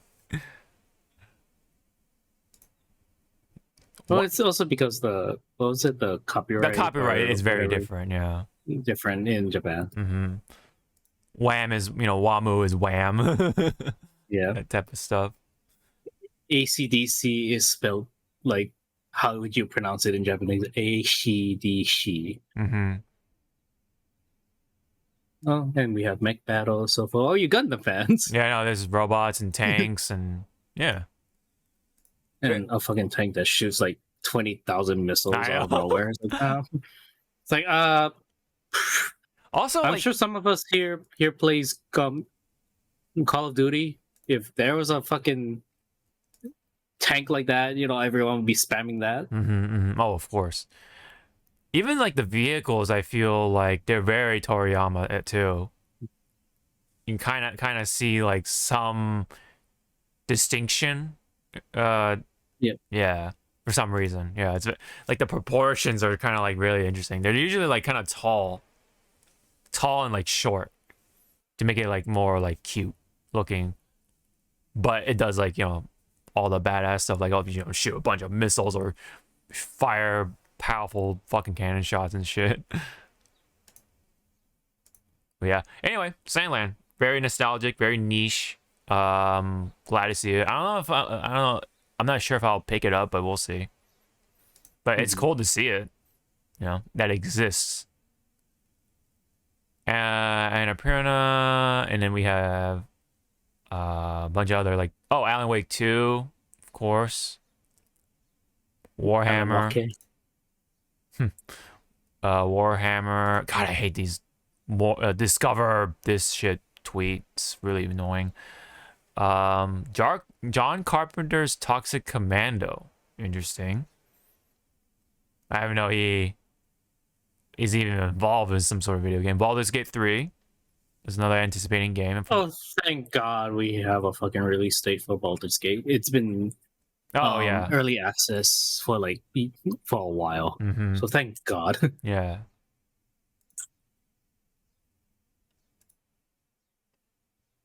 Yeah. Spider-Man 2. Was there a trailer for it, or is it just like screenshots?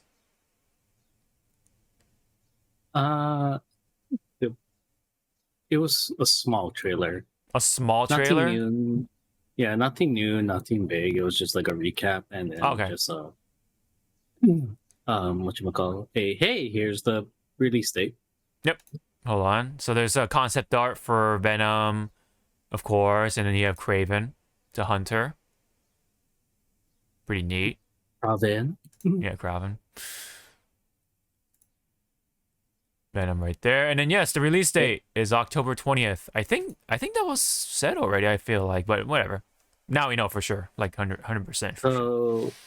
All what we got from the Summerfest was from the presentation, because again, there was like no new footage. They were using like the previous trailer, most of it, and it was just talking. Okay. So if we go back to the picture, the concept art, because that's the concept art of Venom with the two boys, he outright said that that's not Eddie Brock. Oh, okay. And because if you play the first Spider-Man Insomniac game for the PS4 5, it was hinted it's Harry being attached to the symbiote. It's a symbiote. Okay. So Harry what I'm thinking is because this is a hulking Venom. Yeah. Venom, we're not gonna see this Venom until pretty much the end of the game. Okay, like later half or even later, like and way that's later. when we'll see Eddie. We'll see Eddie don the suit. The suit. Okay. So I'm gonna say the first major chunk of the game is Harry behind the wheels. Until one big battle, and then the symbiote just goes like, yeah, fuck it, this host is Peter Parker gets the suit or the symbiote first, and then Harry, and then Eddie Brock. Is that correct? Well, see, that's the weird thing, because like going back to the Spider-Man game, it looks like Harry's already engulfed.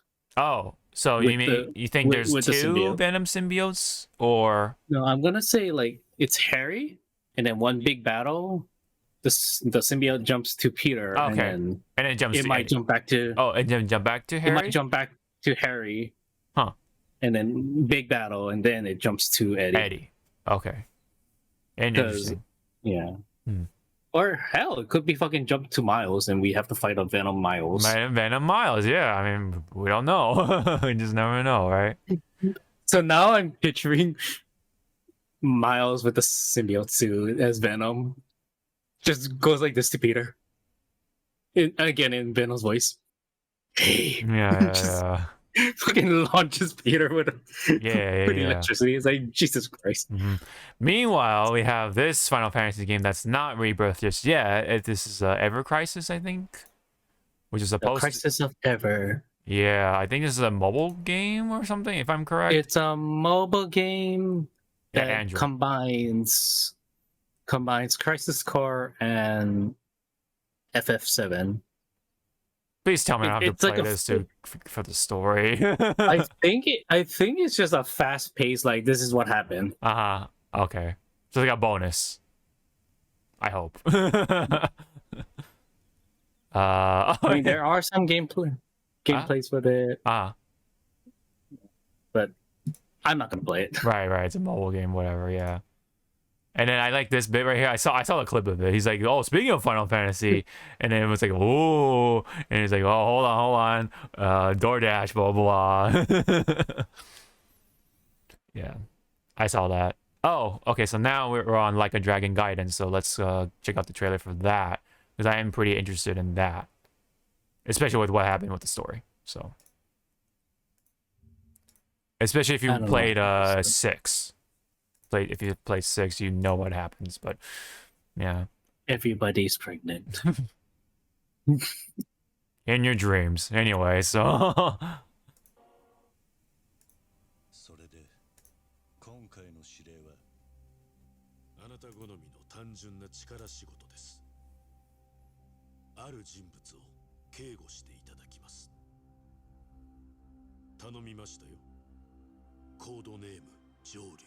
Jordy, yeah.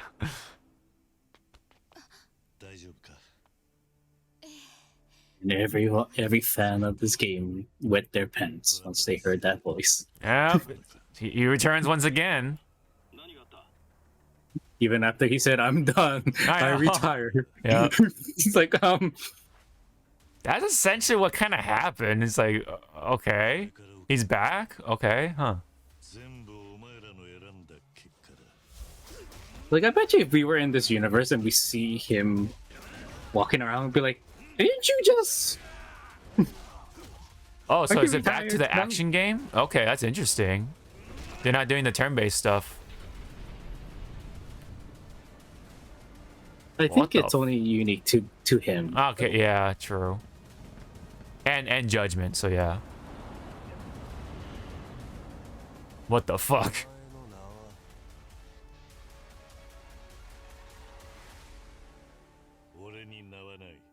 Oh, okay.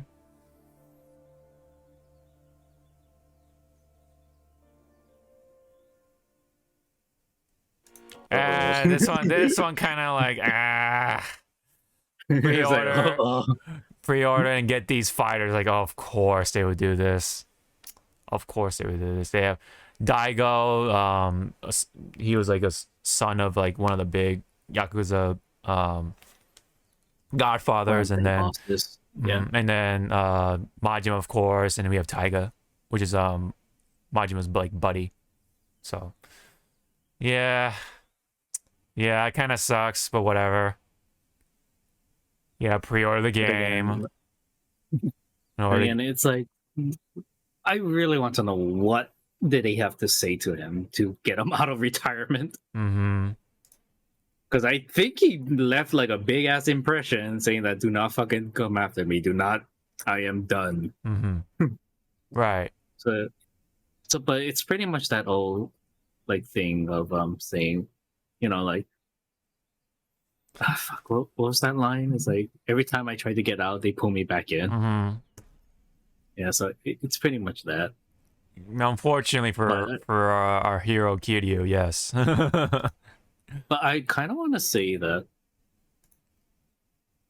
like in a big looking into this, something big must have fucking happened to get him back. Yeah. Joryu. Yeah, our hero Joryu. Yeah. Kiryu. Yeah, not Kiryu, quote unquote. Joryu. Yeah. They had to. They had. This was like. This must have been something big that no one else could do. Maybe it might be in 7, which I haven't finished still myself, so I definitely should get on that if I really want to know. But yeah. Maybe that's something was told in 7 that I don't know about that could lead into this. I don't know. I wonder if like the opening scene for the game it's just Joryu just enjoying like ramen and tea, and then all of a sudden it's like, hey, we have a job for you. It's like he just like stares into the sky like, what? Why? Yeah. Go away. Hey, I mean, it's an excuse to play as Kiryu again, which, excuse me, Joryu, quote unquote, yeah. Yeah. Joryu does not look old, so this must. Well, he's old, definitely. Yeah, he's old, but he doesn't have his Because what was it in Like a Dragon? You kind of saw like gray hairs, right? I'm not sure. I don't remember. Unless he dyed it, to just like, hide the fact that he is old. Yeah, maybe he dyed his hair back to black or something. I'm not sure. It's a wig. It's a wig. All along, it was a wig all along. But hey, he's back. One way or the other. I like that title. Man who raises his name. Because you can tell that he was trying to be a nobody. Yeah. He doesn't want to come back to that life again. Yep. We'll see what happens in the story, but the fact that it's back to that action game for this one, at least for our boy, that's cool. I think it's appropriate. Ichiban and his crew are in that sort of turn-based combat setting, and then Kiryu is always going to be the legacy of the action aspect of or real-time action of Like a Dragon in this case, formerly known as Yakuza. So, all right, so that's that. And it is coming out November 9th, so I have something to play in November at least, hopefully. And we got more Call of Duty. Hello, Poopy.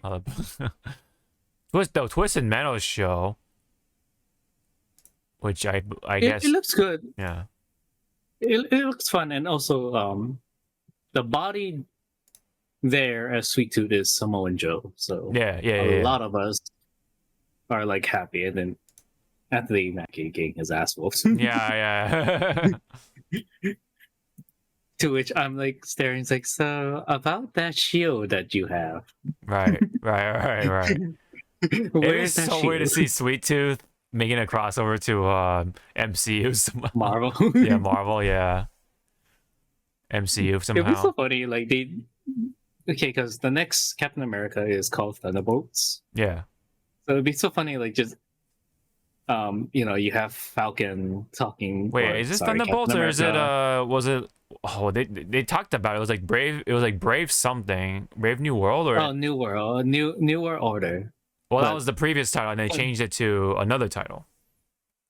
Yeah, but Thunderbolts it's like part 2 of that. Oh, is it part 2? Okay. But again, it would be so funny. Captain America and Bucky are just like talking to each other, then all of a sudden they just see us. Captain America just sees Sweet Tooth, and he just like tenses up, going like. Yeah. Meanwhile, he's like, "What's wrong? What's wrong? Nothing. Just it's just a guy in a skull mask." Meanwhile, we have Optimus Prime now in Fortnite, so it's like, who's not in Fortnite at this point? Super Sentai, Kamen Rider. Yeah. I don't think Godzilla is in there. It'd be so... man. You can't really count out those characters at this point, because you just never know who makes it in there. Pokemon's not in there. Oh, they're not. No, Nintendo's like, no, no. You have to give us a lot of money to get us talking, have our curiosity and our attention. Okay, so anyway, let's go check out Rebirth of Final Fantasy VII because I have not seen this yet. Let's go react to. Well, I'll react to it. So. Let's see. Oh yeah, this one, of course. Hang on to your dick. That I'm gonna say. We're still here at the scene of this terrible disaster, caused by a massive tornado which swept through sectors 0, 1, and 2. Oh shit. Amidst the wreckage of the expressway. Oh no, they're fucked up. No. My boy. Red, no.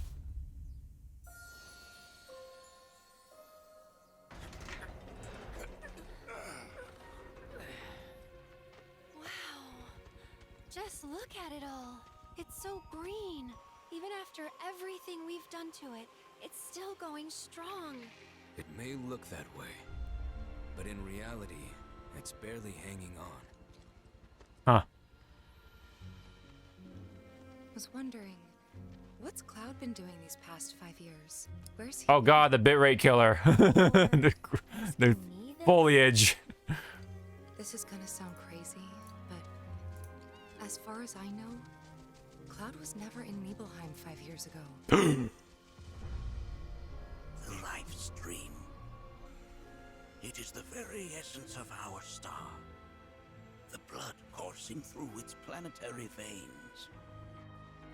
According to Hojo, they're connected to Sephiroth. Shadows of the Man, I believe he called them. Sephiroth was in Midgard. We fought him. Whatever happened, he's alive. But why come back now? After 5 years. Why no come? Oh, here's the old school fans of Final Fantasy. The Whisperers, what do you call them? Oh god. Feast your eyes on the Turk's latest. Oh, is that one? Elena.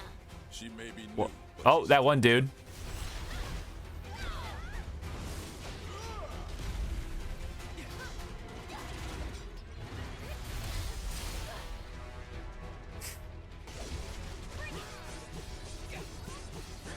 Oh wow.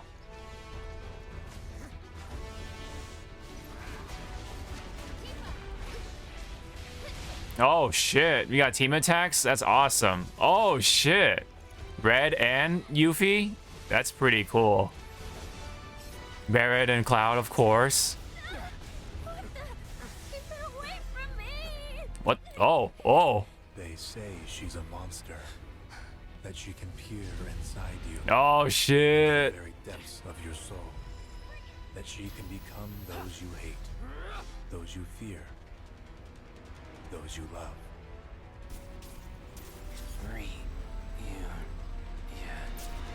You murdered my dad.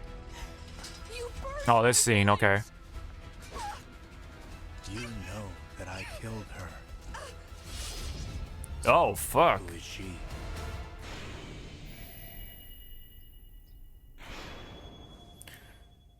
So there's gonna be variants of the characters we know, so yeah. I think we pretty much covered that, so yeah. Yeah, so there are a lot of keywords and key phrases in this trailer. Okay, so what's that? The first one is a giant tornado hit. That harks back to the giant tornado of Whispers in the other game. And what we were playing was them surviving. So this is where Zack is. This is Zack's timeline. Where everyone is fucked up. Yeah. So are we going back and forth too? Like, cause yeah. So this is giving a hint that we're going to be playing two different timelines. So there is going to be variants. So it's probably what I'm probably thinking is going to happen in the game. Whatever you do in Zack's timeline might affect Cloud and Party's timeline, and then vice versa. Oh, vice versa, yeah. Whatever you do here is going to affect over there. So let's say there was a door that was closed during Zack's timeline. And when you're playing Cloud, that same door, you bust it down. And then when you switch back to Zack, it's about open. Zack in return, in turn, Right here, it was we're in Cosmo Canyon. Yeah, okay. Because that's Red 13's grandfather. Well, they call him grandfather because of respect. Yeah. My boy running. This could be the first town that they visit when they were out in the world. I forgot what it was called. Yeah. Or this could be Barrett's hometown where they are at right now. Right. Okay, if you listen closely and look at the character that says reunion, that's Cloud. Yeah. So we don't know if this is Zack timeline Cloud or our Cloud. Yeah.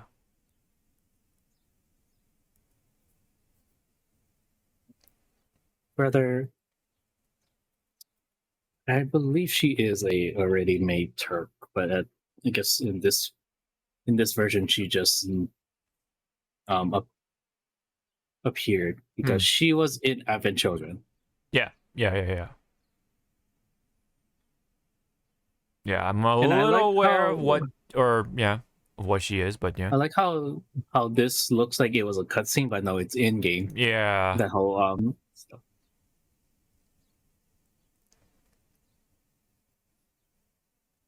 They have those like high resolution in-game shots there. Oh no, there's water. Don't show it to IGN. They're gonna bring down the fuck. Oh yeah. Well, they'll have other excuses too. Rate it down. And you got team attacks. That's really sick. Yeah. So team attacks. If you pause it, whenever they do a team attack, you'll see 4 little pips.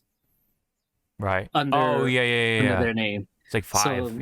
So what I'm thinking, that is your indicator of who can do team attacks. Yeah. So if you want to do the Cloud and Tifa, both of them better have a pip for you to just strike off. Another keyword is Sephiroth. Not gaslighting, but kind of like making Cloud question, who is this Tifa? Yeah. Because he is right. If you did watch well, they made a short anime movie of the Nibelheim disaster. I forgot what it was called. And then this Last Order. Last Order. I remember it's called Last Order. The Last Order featured this cutscene with Tifa in this outfit, or okay. Yeah, so Last Order was a full anime special. And yeah, it was right. He did cut her down. Yeah. So, who is this bitch? Which Tifa is it? Is it Tifa at all? It's Sora. No, it's oh shit. I'm trying to think of like the Kingdom Hearts Final Fantasy characters. Oh, it's Kairi. No, not Kairi. I mean, I get Shion. There you go, Shion. It's Shion with long hair. She lost her way. In the darkness, and this is where she came out of. Yeah. So Kairi, you're kind of on it because Shion is kind of like a reflection. God, that shit is confusing. No, it was Naminé. You're thinking of Naminé. Oh no. She's a nobody, but she Naminé is a nobody, right? Is nobody of Kairi, right? Shion is something from the Heartless is the Heartless of Sora. From his actual Heartless. Yeah. Okay. No, sorry. Shion is Sora's actual nobody because Roxas is supposed to be Ventus's, but because Ventus's fucking heart was in Sora. Yeah. Again, Sora's fucking is the town bicycle, pretty much. So Shion is Sora's nobody, actual nobody, right? Yep. Okay. So there you go. But why did she look like Kyrie? Does he actually love her that much? Is that Well, anyway, so she exists. She she's there. It could be her. I don't know. For all we care, because it is Nomura. So yeah, I mean, it's definitely stirring the pot, right? It's definitely things are getting interesting. Who are you? It's a very prominent question. Who are you? Which are you? What's happening? What is happening? Right. But yeah, I mean, looks cool. I got team attacks. Cutscenes are just like, on par from the previous game. Definitely the quality is gonna be there. Have you played the DLC portion of with Yuffie? Yep. Okay. So that's why, like, I think the team attacks in there was the experimental ground. Yeah, the kind of like a pilot or demo of what's to come. Yeah. Yeah. Oh yeah, thumbs up. How many views it has now? 300,000 almost 4 hours ago. Right. So yeah. Any other like concluding wrapping thoughts for Final Fantasy Rebirth?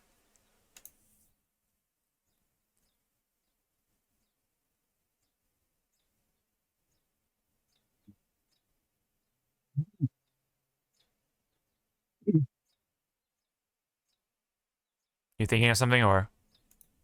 Yeah, I'm thinking of something. Yeah. But now I lost it. It's like I was like, oh yeah, I have something to say. Where the fuck did it go? Was it a theory or is it just like a random like note or whatever? Theory. Oh, okay. It was a theory. It was a game theory, and then I lost it. Right. I mean, I think it's safe to say that there's gonna be a lot of variance, right? So there's gonna be some. There's gonna be a lot of variance, and then what I like about the end of this trailer is this game is gonna be 2 discs. Is it actually gonna be 2 discs? Oh man. Yeah. It's at the end of the trailer. Is it at the end? It's like, wow, this fucking game is huge then. Yeah. 2 discs. Oh man. You're right. Early 2024. God damn it. It's probably gonna be like April or something. So yeah, it's like, oh, I'm sorry, I didn't mean to slap you. I'll go here. Calendar. We have from January to, I want to say, mid-April. Yeah, that's our time. I say April for sure. April 2024. Or wait, when did it was April for 7 remake.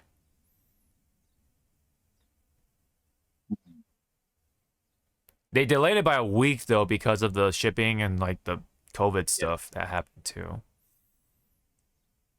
So if April is their launch month, I'll say yeah, that'll be a good like consistency. Yeah. So remember that they might be doing DLC as well in between 2 and 3, or Rebirth and whatever the third game is going to be. Yeah. Yep. What do you think the third game is going to be called? Like, it's like it has to be like something, right? So it's Reunion. Did they already said it?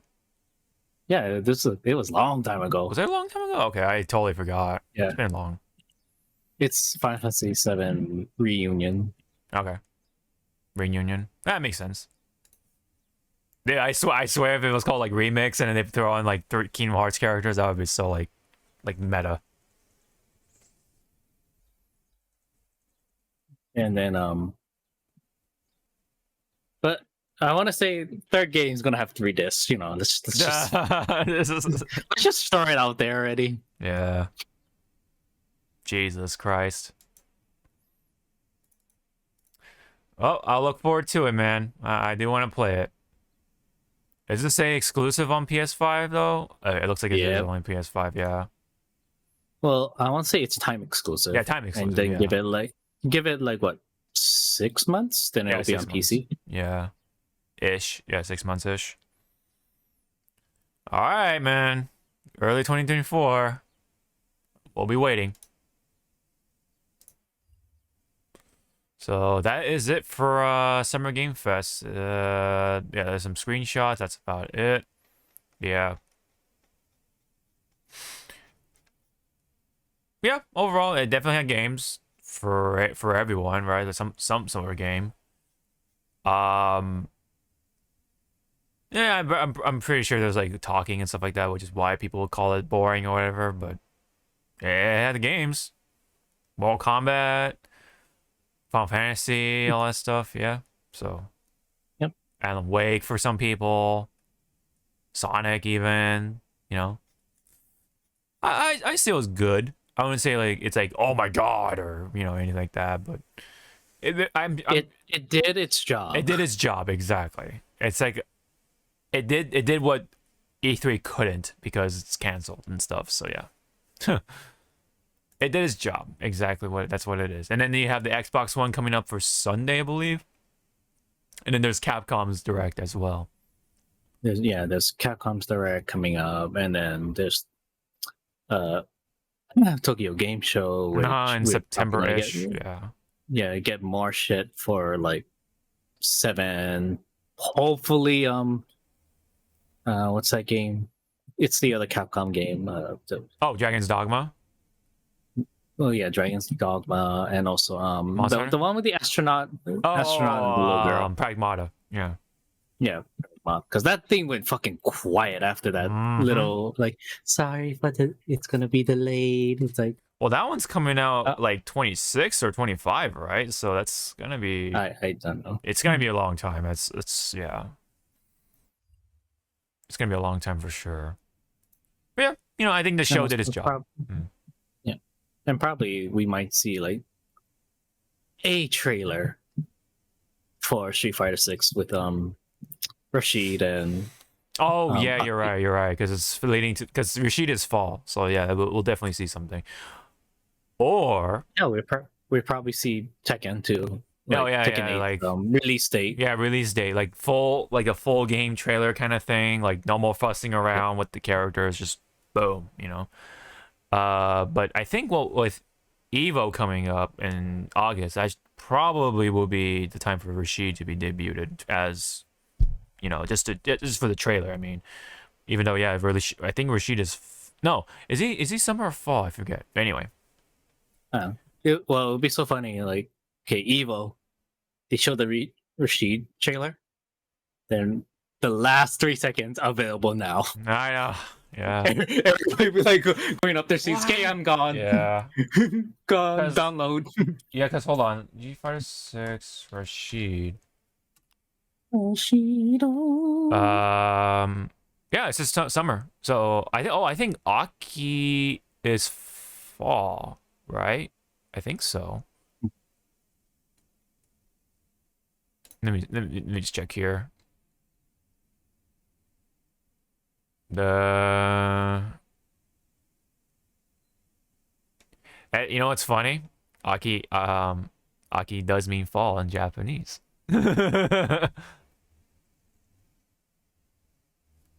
So yeah. That's actually pretty. That's like a weird coincidence. Maybe it's probably all planned out. I don't know. So, yeah, Haki is coming out in the fall. Rashid is in summer. Ed is later half. No, winter. And Akuma is spring after. Yeah, so only 4, which is kind of disappointing. Maybe the next season pass after that will be bigger. We'll see. Unless Capcom's like super nice. 4 paid and then that 1 free. Maybe, yeah, like what KOF did. Yeah, maybe. Yeah. Hopefully.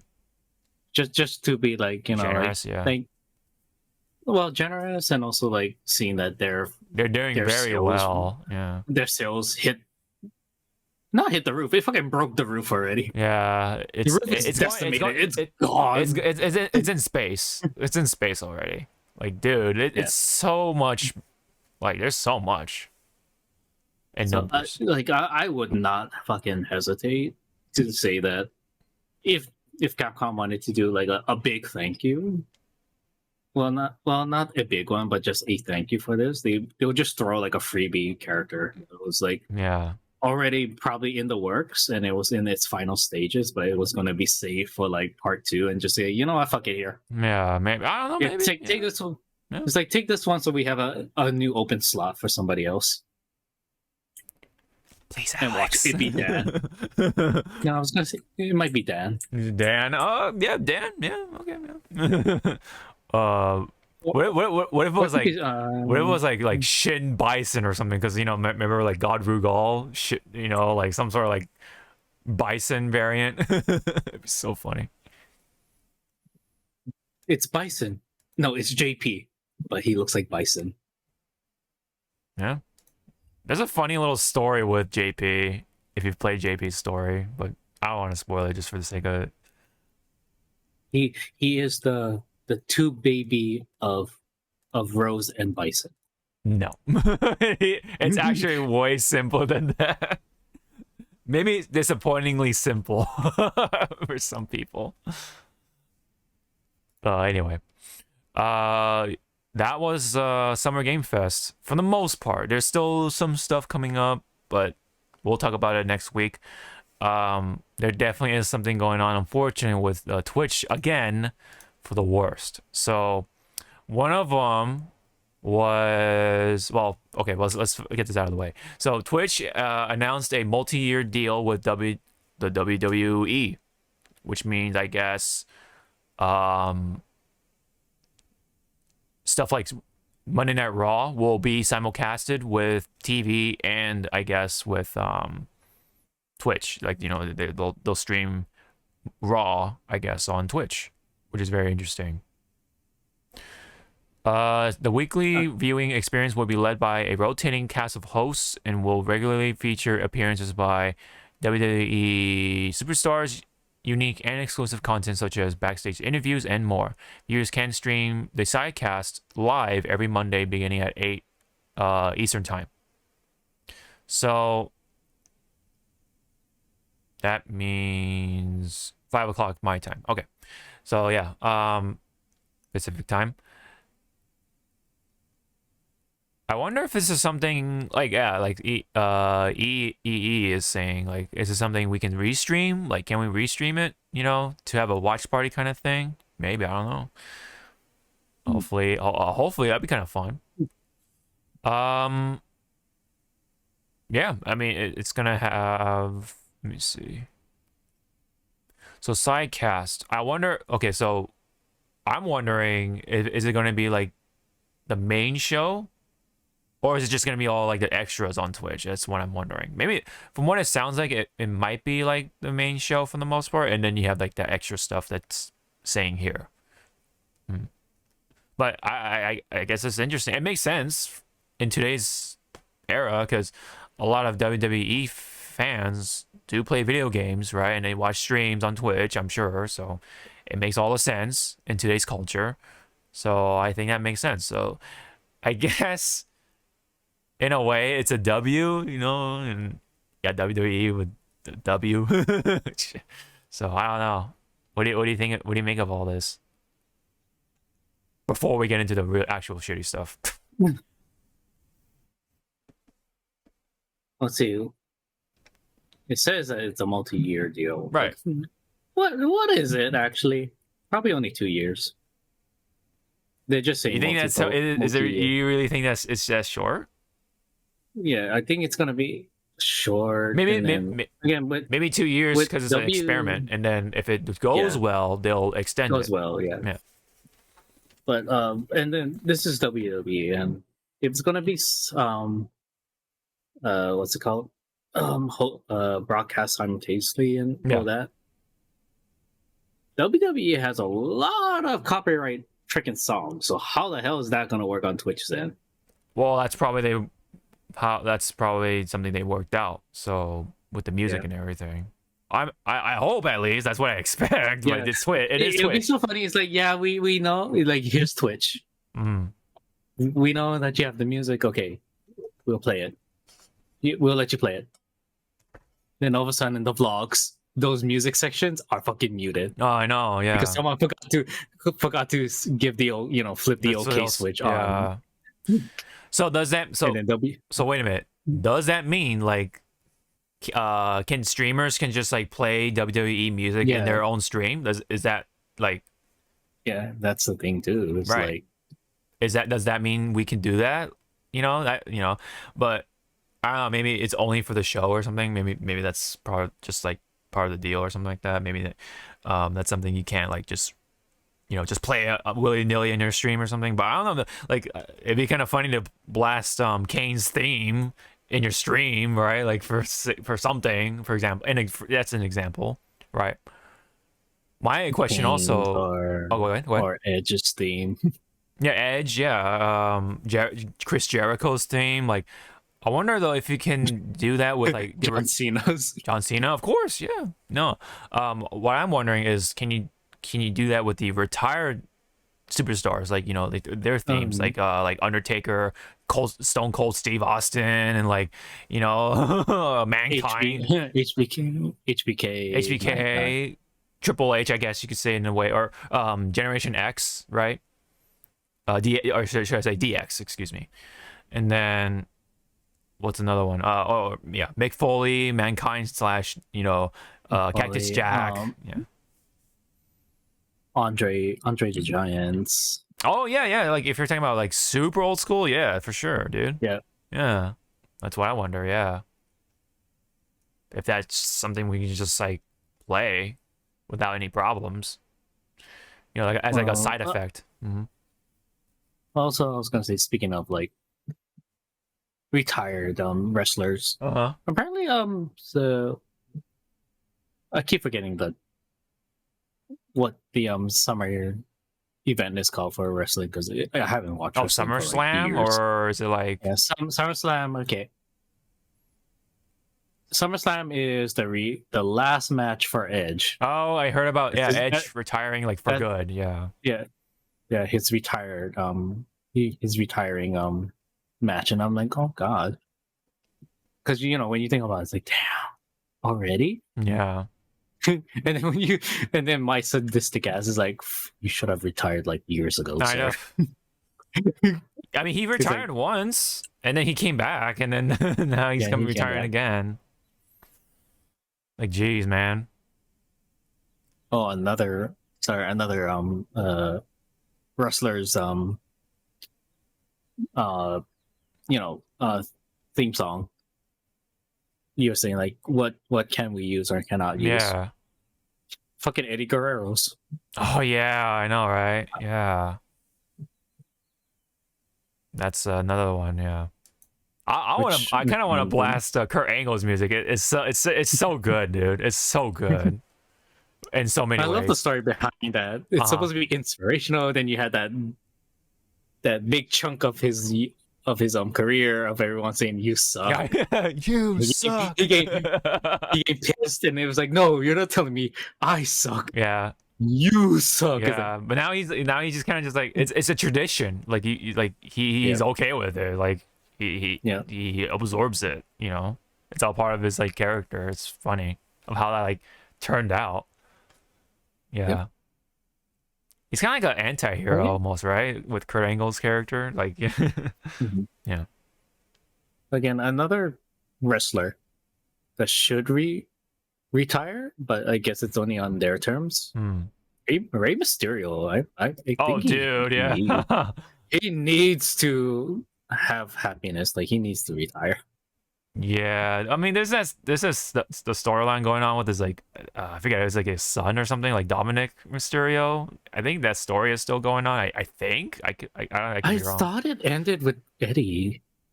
No, it continued. It continued at some point. Oh my fucking god! It continued with it.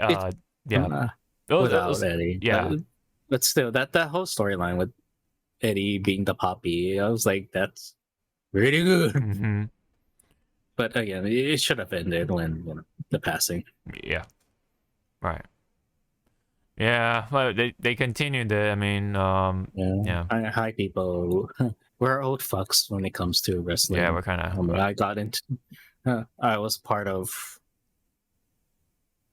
Actually, yeah, I was part of the New World Order all the way up to Attitude Era, and then yeah, and then it fell off because I didn't care. Right, yeah. I think sometime when John Cena came in, I fell off. I think that's where I fell off when it comes to wrestling, because I got too busy with like marching band stuff in high school, so like I kind of like lost attention to that. Plus the PS3, it was like the PS3 Wii era, so like I definitely was like super going in hard on those consoles. Yep. Yeah. And then college came along, so yeah, that also is like not me paying attention to wrestling a lot. Kind of sucks because like there's some like gold with like Randy Orton and like John Cena and like other stuff too. Yeah. Yep. Yeah, but yeah, you know, at least I caught like the best years of Kane, quote unquote. I really like Kane. I think he's like one of my favorite wrestlers of all time. It's funny, like when those scary wrestlers retire, all your life is like, wow, he must be like an asshole in real life. And stuff. Yeah. No, they're fucking like they're like a giant ass teddy bear. Gentle giants, dude. My God. Yeah. Like I remember it was like on the History Channel. They were going through like all retired. Oh yeah, the items, yeah. And it was the Kane episode, and I was like, "Oh shit, he's gonna like rip your fucking head off." And like, "Oh yeah, I remember this mask. Yeah, I wore it." I was like, "Yep, that's not Kane. Who are you?" Dude, he's like, yeah, like besides Big Show, like Kane was like huge, man. He's like almost 7 feet, 360 pounds type of size, man. Man, it was big. He was like perfect for Kane. But kind of disappointed that they didn't take Kane that like farther than they already have, because he was such a to me he was such an iconic character, and then iconic wrestler, and then fucking of course McMahon doesn't like never for at least some wrestlers like never take them to like the full potential. So yeah, it's kind of. I mean, I guess the best moment in Kane's career, in my opinion, was the brother storyline. Oh yeah, Brothers of Destruction, all that stuff. Oh my goodness. Yeah. Yep. Man. But I also like the Undertaker brother one. Yeah. Oh. It's like. Yeah. But, there are some wrestlers like I wish was, as you said, was pushed more or seen more limelight instead of they had like a good run and then just full on put on the brakes, turn off the car, and then walk out. Yeah. Yep. It happens to a number of them, unfortunately. But yeah, I mean, as long as McMahon is still around, that's what's gonna happen. But anyway. At least the Attitude Era was like great. I mean, with Stone Cold, like, oh dude, JR just like really sells it too. Like along with King, Jerry Lawler, Jerry the King Lawler, man. Oh man, I love it. I miss the Attitude Era was good. I just did not like fucking Hulk Hogan during that. Oh, yeah, understandable. Like it didn't like when you look at Hulk Hogan, it did not fit his MO of being like that during the Attitude Era. I was like, what are you doing? Stop trying. Be a real American, fighting for what is right. Fight for my right. Speaking of Hogan, Iron Sheik unfortunately passed away. Did you hear about that? Yeah. If we're gonna bring that, I found out from my cousin. Oh wow. Because he was a real big fan, and he had like some memorabilia signed by. Oh, wow. Well, thanks to Uncle. Oh, okay. Thanks to our uncle who went to those events to get those things signed. Yeah. So I told him, "Don't you fucking dare sell those shit." Yeah, dude, hang on to those. Yeah, Iron Sheik, man. And then so for like all of yesterday, which kind of made me feel bad for my ASM, because I guess I didn't know he was a wrestler fan. For like the old wrestling days, so I showed him, I was like, because I was on my phone. He's like, "What are you looking at?" Oh, Iron Sheik just passed away. Stopped in his tracks, pulled out his cigarette pack, and just walked away. Damn. I was like, what did I do? Damn. What did I fucking do? Yeah. They didn't even explain, but he seemed old, so that's probably what happened. Just old, yeah. But now, me and my friend, like, all of yesterday was like, now who's gonna teach people, to humble us? Who's gonna humble us? Who's gonna fuck us and then humble us? Yeah. And who's gonna be yelling bullshit? Yeah. And say fuck Hogan. That's always. There was a meme or a jab to Hulk Hogan. It's like Hulk Hogan believing now that he can finally turn off the lights at night and sleep well. And then the next sentence is like Iron Sheik in his closet laughing. Hi. Yeah. Yeah. So you cannot escape. Mm-hmm. Yeah. Deepest condolences to, of course, his family and friends, all companions. Yeah, I mean, very iconic wrestler as well. Yeah, a lot of wrestlers that did wrestle against him or knew of him, gave their condolences. Oh, the ones I saw was The Rock. Yeah. And I think I did not see one yet from Hulk Hogan yet. Yeah. So that's a big yeah. Come on. Yeah, because Sheik was the one who shot him up, I think. Yep. If you think about it, yeah. So he had a lot to do with Hogan's career for sure. So yeah. I've seen wrestlers like Bubba Ray from what was it, Dudley Boys? Yeah. Gave his condolences and stuff like that. So funny that he had one of the more recent photos with Iron Sheik, and he was definitely old. He looked like time has done its part on Sheik. So he kind of understandable. So again, unfortunate that we lost a legend. At a time like this, right, as more and more of the iconic figures that we grew up with, right, along with even ones from previous generations, that they're starting to pass away now. So it's man, we're at that point. We're definitely at that point.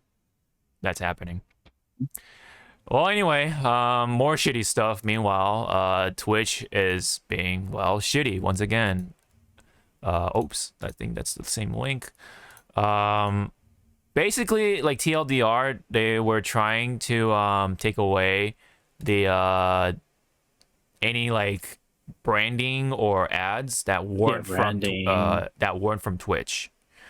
So they wanted to control the ads essentially to monopolize it, and that was obviously not riding with the people on Twitch. A lot of creators, because it was pretty much everyone's saying, oh, so you're spitting in the face, saying that, oh, we want to help content creators and stuff. It's like, no, you ain't. Yeah. And then what was it, a few days after them dropping this is all the new regulations. JK, just kidding. Pulled a huge 180 on that one for sure. They fucking pulled the plug on that one, going we were just joking, nothing happened, we're sorry. Let me pull up all the tabs and stuff like that, but that's basically that's a repeating one. That's weird. Anyway, oh, it was Busey. There we go. Zach Busey pretty much summed it up nicely in this tweet of what was happening. So on-stream logos are limited to 3% of screen size, no burned-in video ads, no burned-in display ads, no burned-in audio ads. So essentially, this was going to especially affect fighting game tournaments, right? Because they're all about sponsors. They're all about showing off the commercials and whatever from their side of things. It's not from Twitch. It's their side of things. especially their like sponsorship with like Chipotle and like Papa John's, whatever you want to say, you know, whatever you call it, right? Like Big Tricks and Sony even to an extent. So that was definitely not gonna fly. So that's why a lot of people had that backlash against Twitch, and then Twitch, like, you know, like we were saying, like, oh, you fucked up, you know, just kidding, you know, that's that type of thing. But yeah, not only that was happening, there was other stuff too that was like sneaking in. So there was like Twitch charging affiliates $25 if they cancel their agreement. So let's say I don't want to be an affiliate anymore, I would have to charge $25 to just not be an affiliate. That's like, that's like one more thing on top of the other, right? I don't know if that's if this is gone, like, you know, I don't know if this is there or not, but it's, yeah, that's still worth mentioning for sure. Also with Ninja, right? He pointed out like you can't multi-stream anymore, even as a non-partner. So that was like another thing too, because previously, if you're a partner / affiliate, you can't multi-stream, but if you're not a partner or affiliate, you could do that technically. So Ninja was taking advantage of that, right? People like Ninja was taking advantage of it because technically he wasn't a partner of Twitch anymore, so he could do whatever he wanted, you know, for the time being until Twitch was coming out with this new policy. So Ninja was like, no, fuck that, right? So now everyone's not allowed to multi-stream as a non-partner and stuff. So Twitch was like pretty much really trying to monopolize everything. Like, oh, you can't do everything, you know, yourself. You have to do everything through us, type of thing. So again, of course, creators were backlashing on that. And so yeah, they did a 180 and essentially almost fixed everything, but yeah, it says like, oh, we do not intend to limit streamers' ability to enter the direct relationships with sponsors. We wanted to clarify that our existing ads policy was intended to prohibit third-party networks from selling burned-in video and display ads on Twitch. Yeah.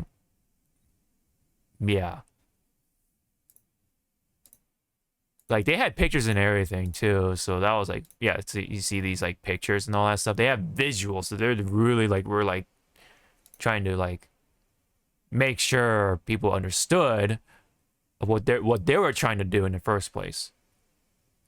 Yep. Yeah, because like, yeah, you know, obviously sponsors is what gives the streamers the income, right? Besides the subscriptions and donations and just people following in general, you know, that just boosts the numbers up.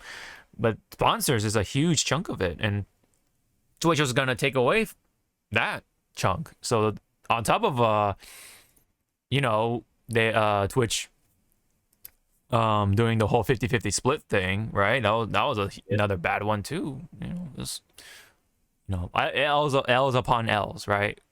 Cole Carnage kind of summed it up with all the other stuff that they've done in the past too. Twitch attempts, they attempted to take 30% of the streamers' tips, announced the regionalizing subs, so reducing sub income across the board. They're ending the 70-30 split for certain people, and now they're trying to like position themselves between the streamers and sponsors, you know. So this terrible all around.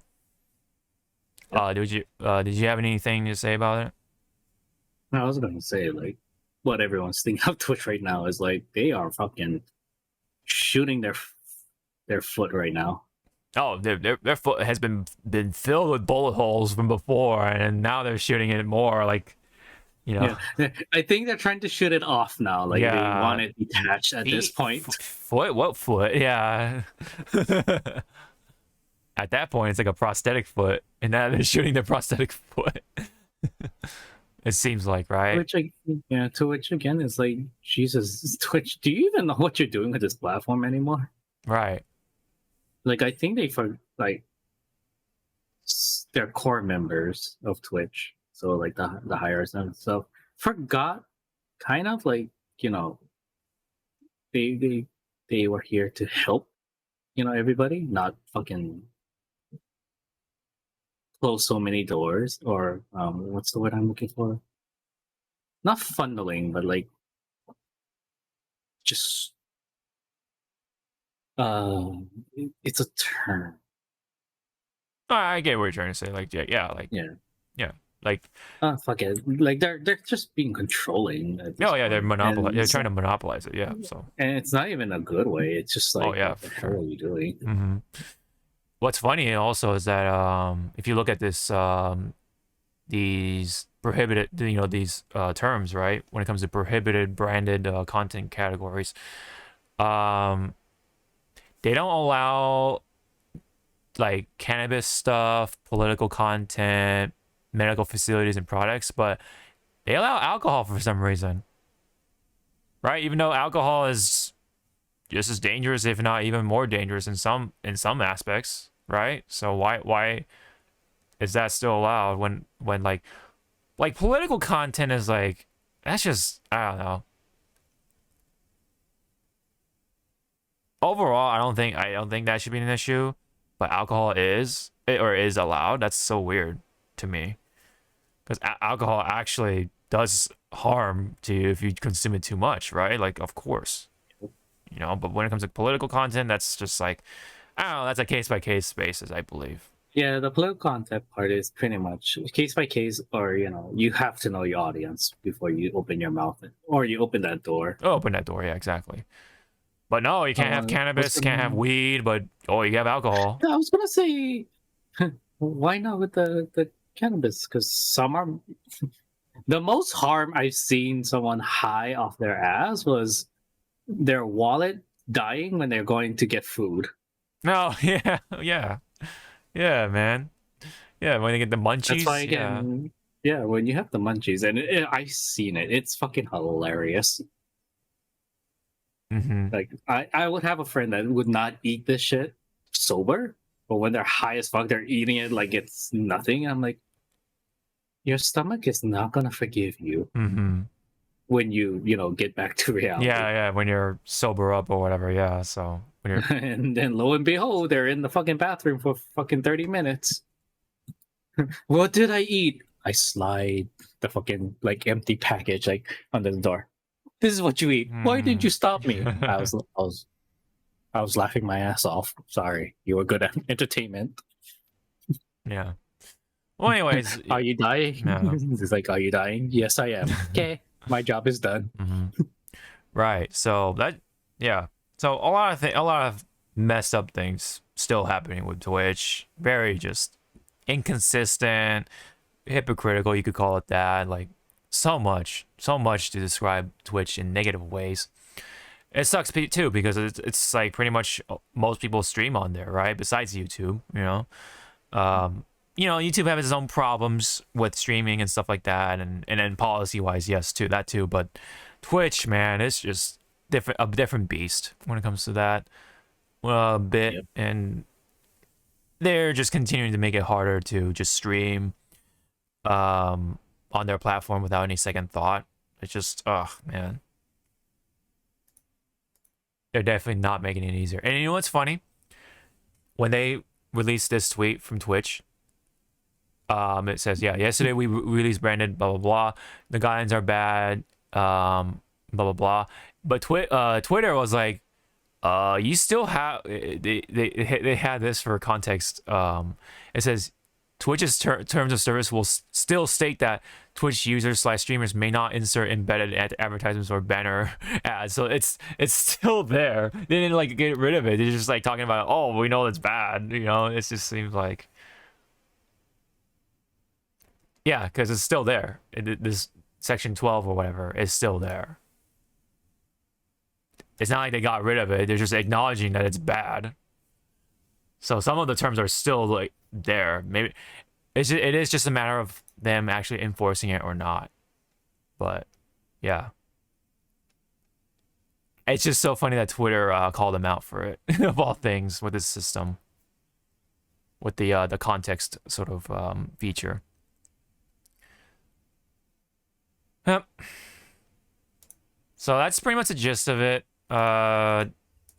Twitch is still shooting themselves in the foot. Twitch still an idiot. Yep. Yes, we know. Yes. Unfortunately. I mean, at this point, most of us, when we hear like Twitch is dumb shit, it's like we're like reading like something else. And it's like, did you hear Twitch is fucking up again? No, we're just looking over like, wow, what did they do this time? You'll be like, come back and tell me something when Twitch does something good instead of something stupid. Yeah, it's like you come to you come to expect then the them. world will fucking stop. Mm-hmm. You've come to expect them to do something bad at this point, which is sad. It's kind of sad. I guess it all makes more sense too, because now that I think about it, because I do remember that most of the founders are already gone. They're like out somewhere else, so that's kind of why they kind of like lost their way.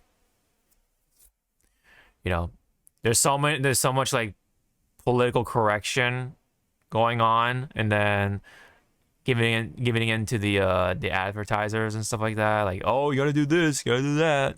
You got to be safe, correct, quote unquote, and just winds up backfiring and stuff too.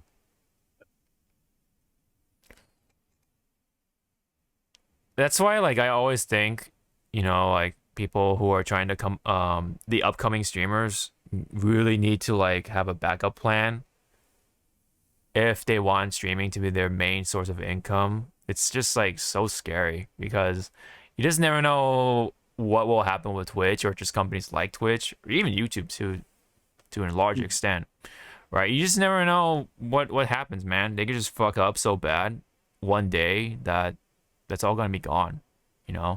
Where's your income now, right?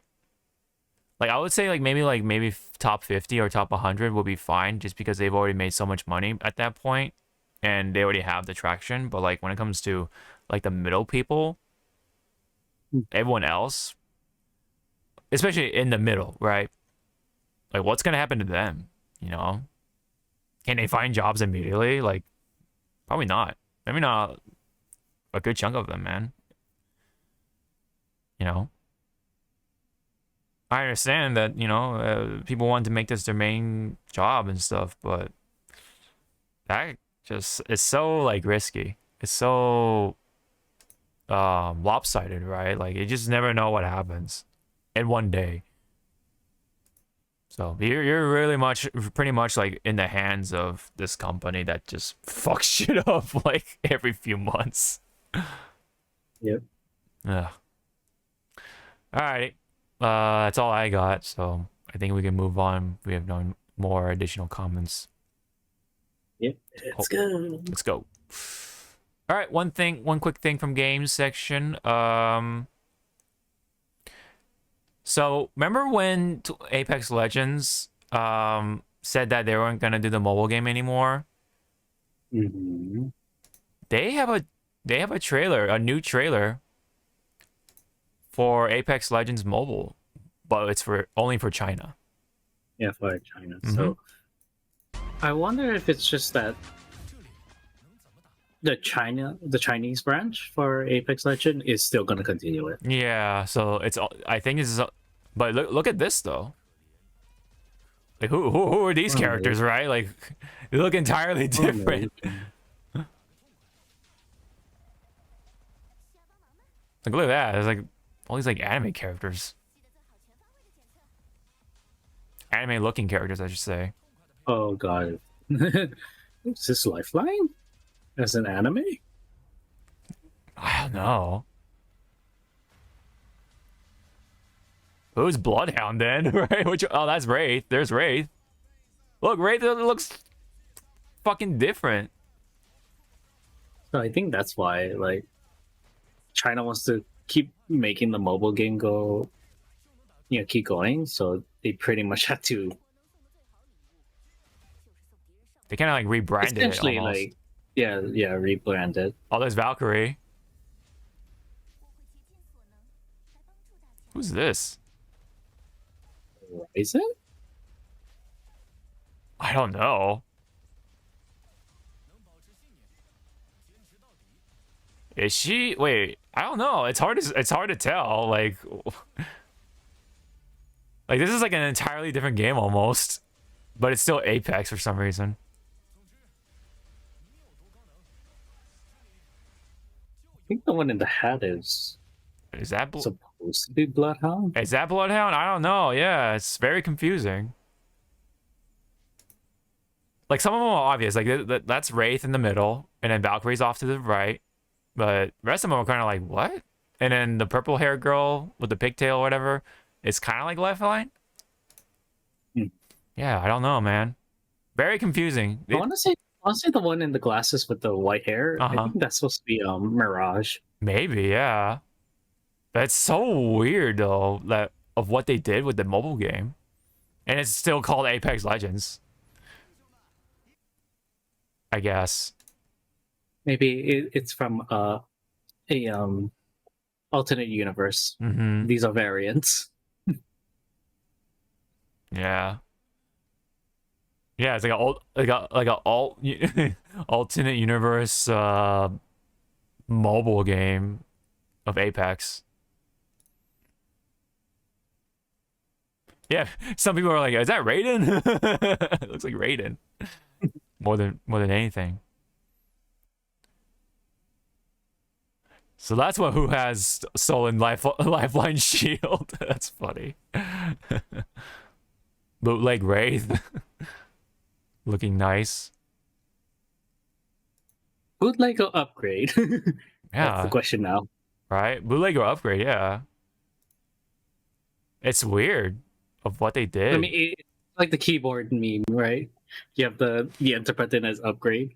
Oh, and yeah. You probably have the backspaces bootleg or downgrade. It's like,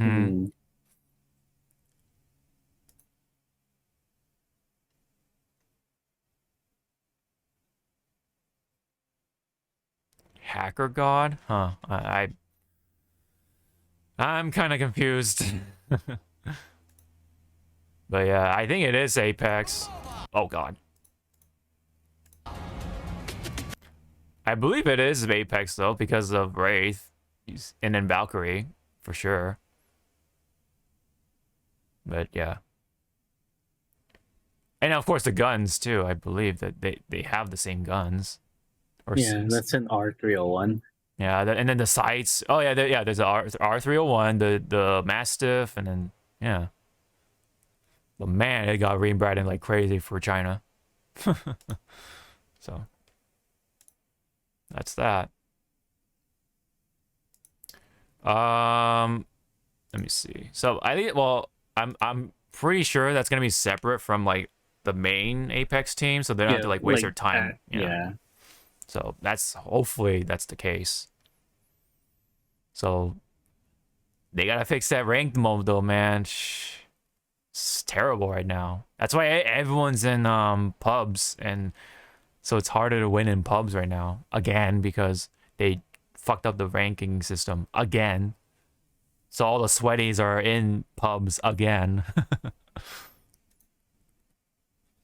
All right. That's the thing I don't like about like pubs with Apex. Like you can tell who are the sweaties, and this is like before the whole shit hit the bucket thing that's happening right now in Apex. Because you can tell like the ones that are like super high rank, they cannot go further because they keep losing, so they come to pubs to just ruin it for everyone else. Or I mean, yeah, and that's the thing. You just don't. Also, sorry. Go ahead. I was gonna say, and it's like the matchmaking doesn't know how to separate, like the hidden MR just yet. Yeah.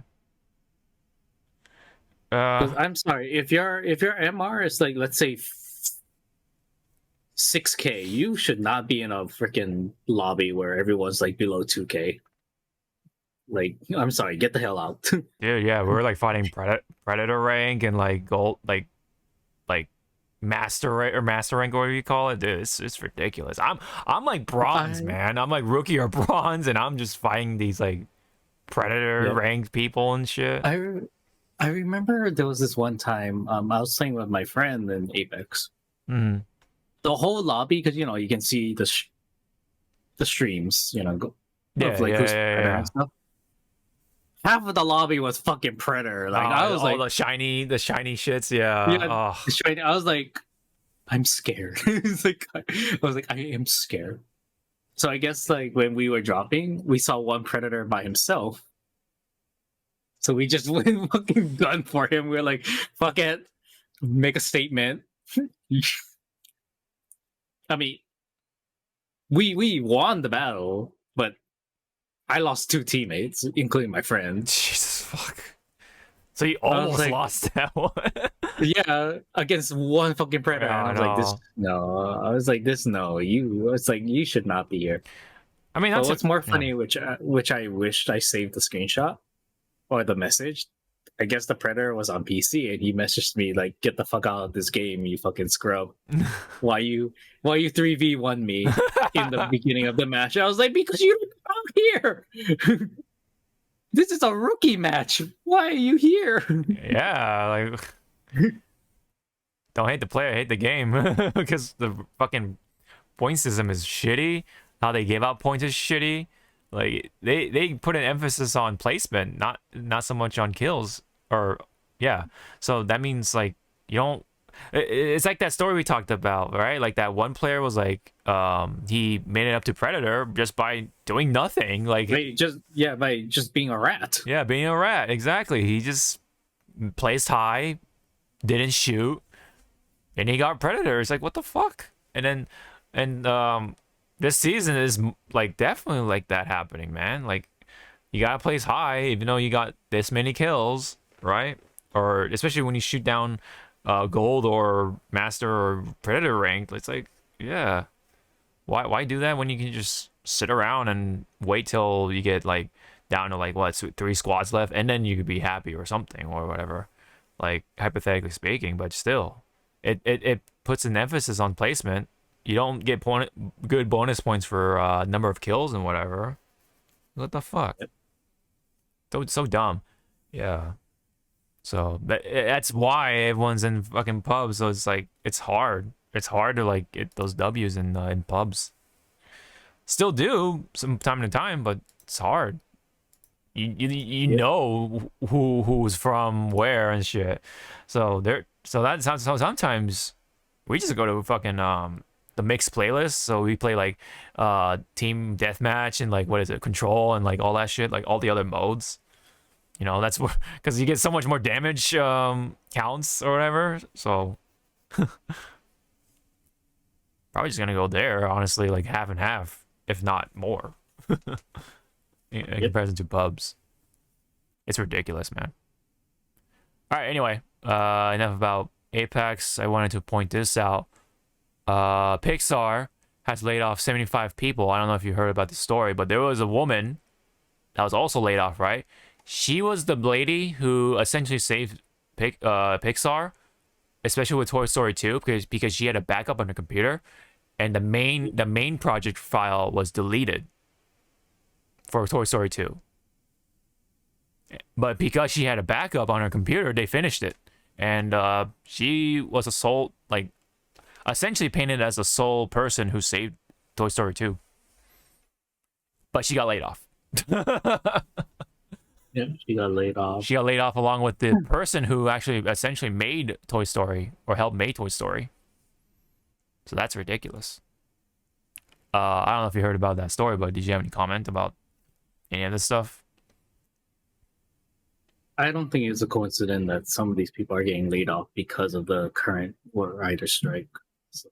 Oh, yeah.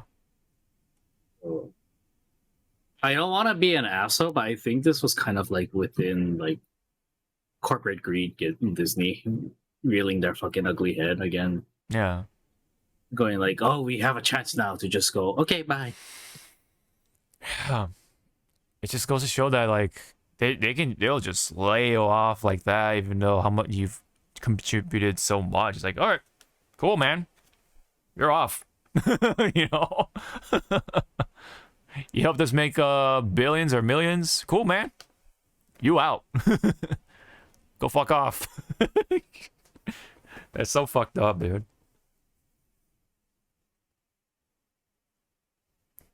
All for what? You know what I mean? But they'll go to different studios, and hopefully they'll go to different studios and make their projects come to life there. But yeah, meanwhile we have movies like what's that one movie with the elemental stuff? Is it just called Elemental, or is it just yeah, it's called Elemental, and okay. It's coming out I think soon. Yeah, it's like June, right? It's coming out this June, so should be soon.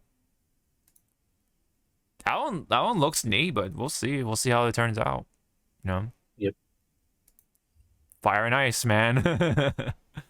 Or fire and water. I think it was ice, but anyway. Yeah. Laid off, man. Just like that. Even though you're like one of the biggest contributors to like one of the biggest franchises a company has to offer, man. Mm-hmm. Yeah. Very unfortunate. Oof. What's the oof? I'll post it after we talk about One Piece. Okay. So, all right. So meanwhile, in One Piece though, Oda has made an announcement that he is going to take off 4 weeks because he is going to get eye surgery to get rid of his astigmatism. So yeah, my best wishes go. Our best wishes go to Oda. Mm-hmm. And fucking you deserve it, sir. Yes.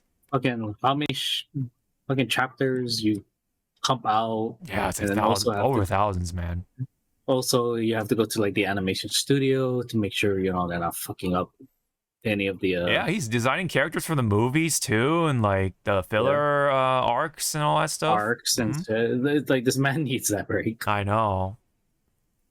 Yeah, on top of designing stuff for or making his story, like you know. Yeah.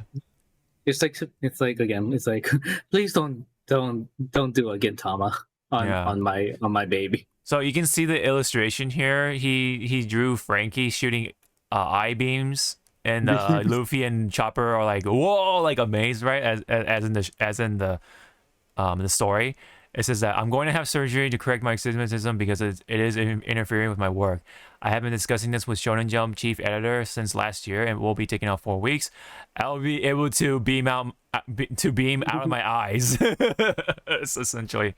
And that's the sad truth, everyone, in Japanese business culture. Mm-hmm. You cannot just nilly-willy say you want a day off. You fucking have to write like 5 essays and win a Nobel Peace Prize. I think really convince them. Yeah, seems like so. You have to show evidence. Like I cannot see shit. Yeah, yeah.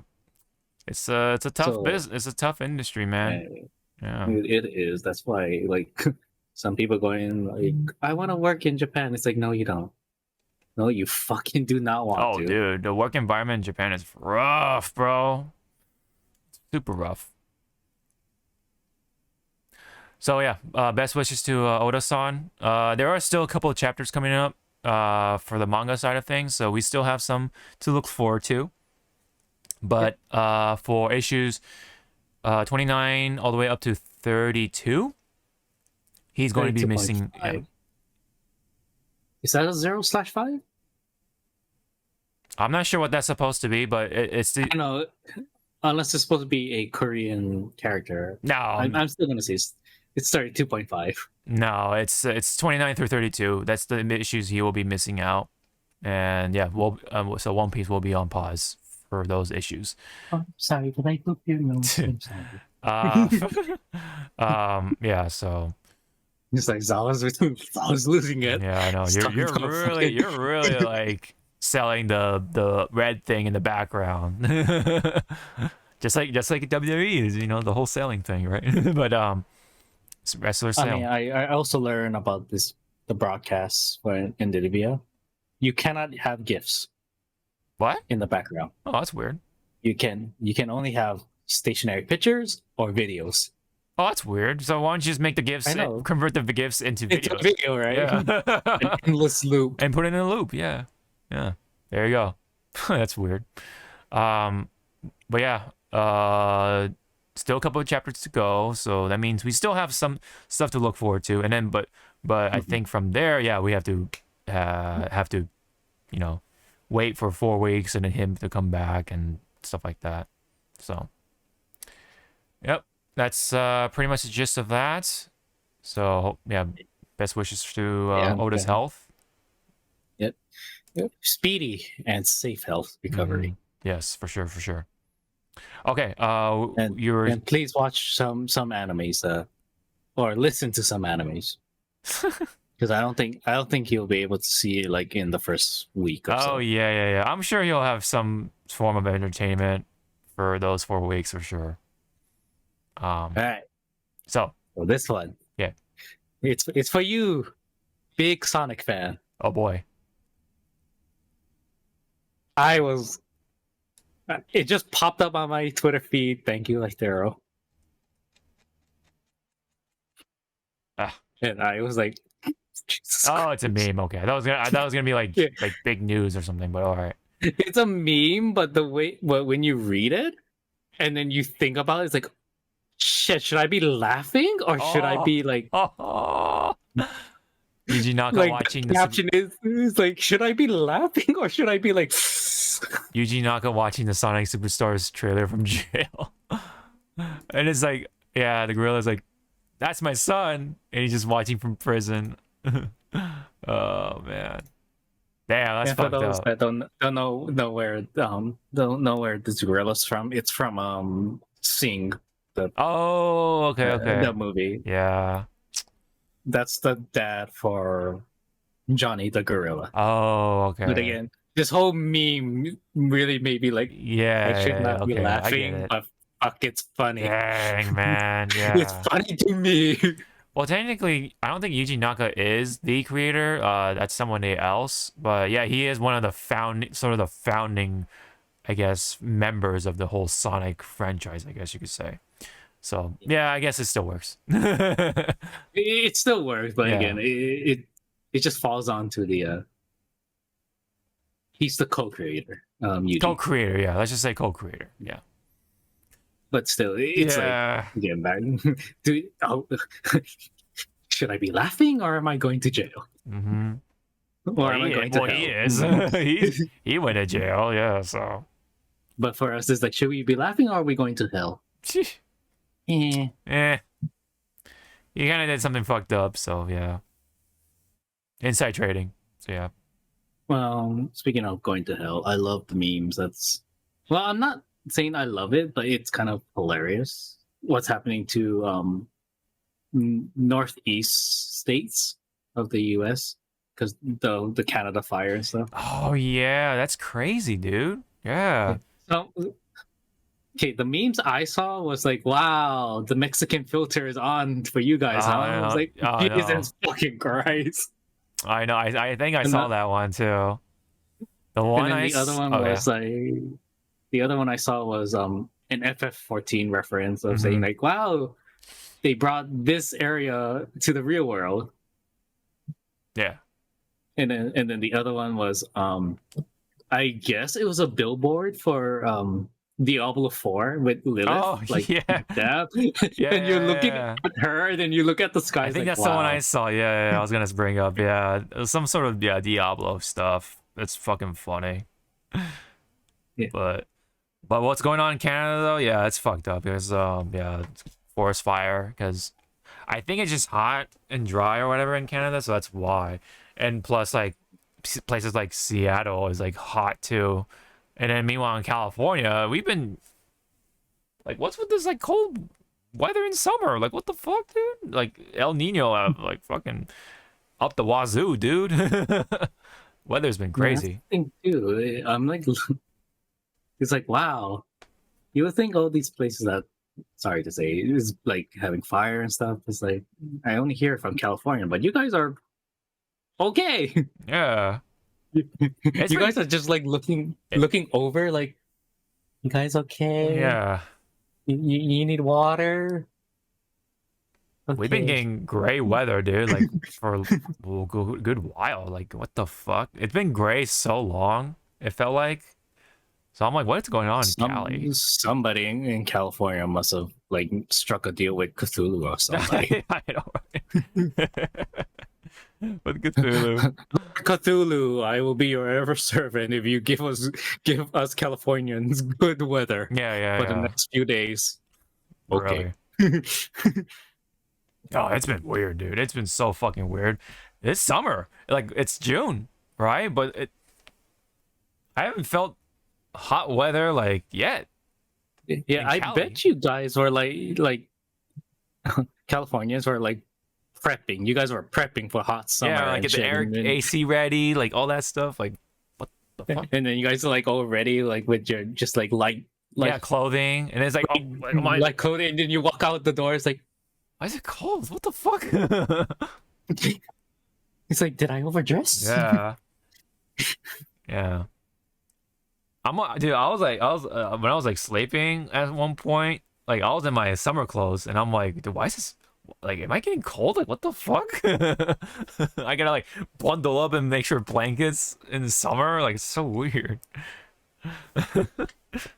So, yeah, man. That's what, I mean, again, that's why someone must have talked to Cthulhu or something, man. Cthulhu or one fucking god and just said, yeah, okay, yeah, I'll give you. Well, I know they talked to Genova and asked for. Yep. Asked for good weather. Yeah. Well, the world is going crazy with weather, and Twitch is shooting themselves in the foot. But hey, we got some cool announcements for video games, right? All is well in the world, right? I mean, but anyway. Okay, that's mean. Whoever made this meme, I'm not gonna show it. Oh. I'm just gonna describe it to you. Okay. It's the first screen from the recent trailer of Rebirth. Oh. You know, with the fire and the destruction of the city, and the title was, "Is this what's happening in Canada?" Oh my god, bro, bro, chill, man. Hey. Oh, it's like, hey, chill out, bro. Damn. Yeah, people. It's like that's when you get the person just go like, no. Ow. I slap yourself and then no, yeah, because I have a cut like right here on my indentation, like a really deep cut. Oh, so ouch! It's healing, and then me just like, yeah, boom. Oh, gotta put some Neosporin on there, man. It's been drowning in Neosporin. Okay. The only thing I'm happy that I didn't do yet, or out of stupidity or forgetfulness, is, alcohol. When you have the. I mean, that's how you find out you have a paper cut. It's like, oh, I'm gonna clean my hands. Yeah, I know, yeah. Oh yeah, when you put on, hand sanitizer and paper cuts, man. Oh my god, dude. Yeah, that's how you find out. Yeah, you just go like, oh, my hands are dirty. Yeah. You just do that big deep breath, and you're just like, yeah. It said, "Are you okay?" Yeah, sure. Okay. Yeah. Yep. It's like daijoubu desu ka? Daijoubu janai. Yeah. Yep. That's how it goes, man. That's how it goes. You're just tearing up like daijoubu janai. Yep. Well, that's that wraps it up with pain, fire, and weird weather. All right. Yep. That's how. I mean, I guess we can also end for those that wants to have Spider-Man 2. They already showed off the collector's edition, which I don't know how much it is, but I will buy it because it has a statue of Venom. Oh yeah, how much is that stat or the? I don't think they gave out the price tag. Probably like $250. I'm guessing. Either way, my fucking you're gonna put your. Hey, Venom, man. My wallet's are already fucking crying. There you go. I mean, the Venom's coming. Coming to your house. Oh, actually, wait, I lied. It's 230 plus tax. Oh, I was pretty close. I was pretty close. It's a 19-inch statue. Okay, it's worth. Oh yeah, plus the game and all that stuff. Yeah, is it nice? Does it look nice at least? I put it in Hypecast. Oh, okay. Oh yeah, you did. It's it. All right. And what's nice about the come on messenger? Come on, Opera, you're killing me, please. Yeah, when I like drag it, it like activates that stuff for some reason. I gotta like, there you go under and then put it on top. There you go.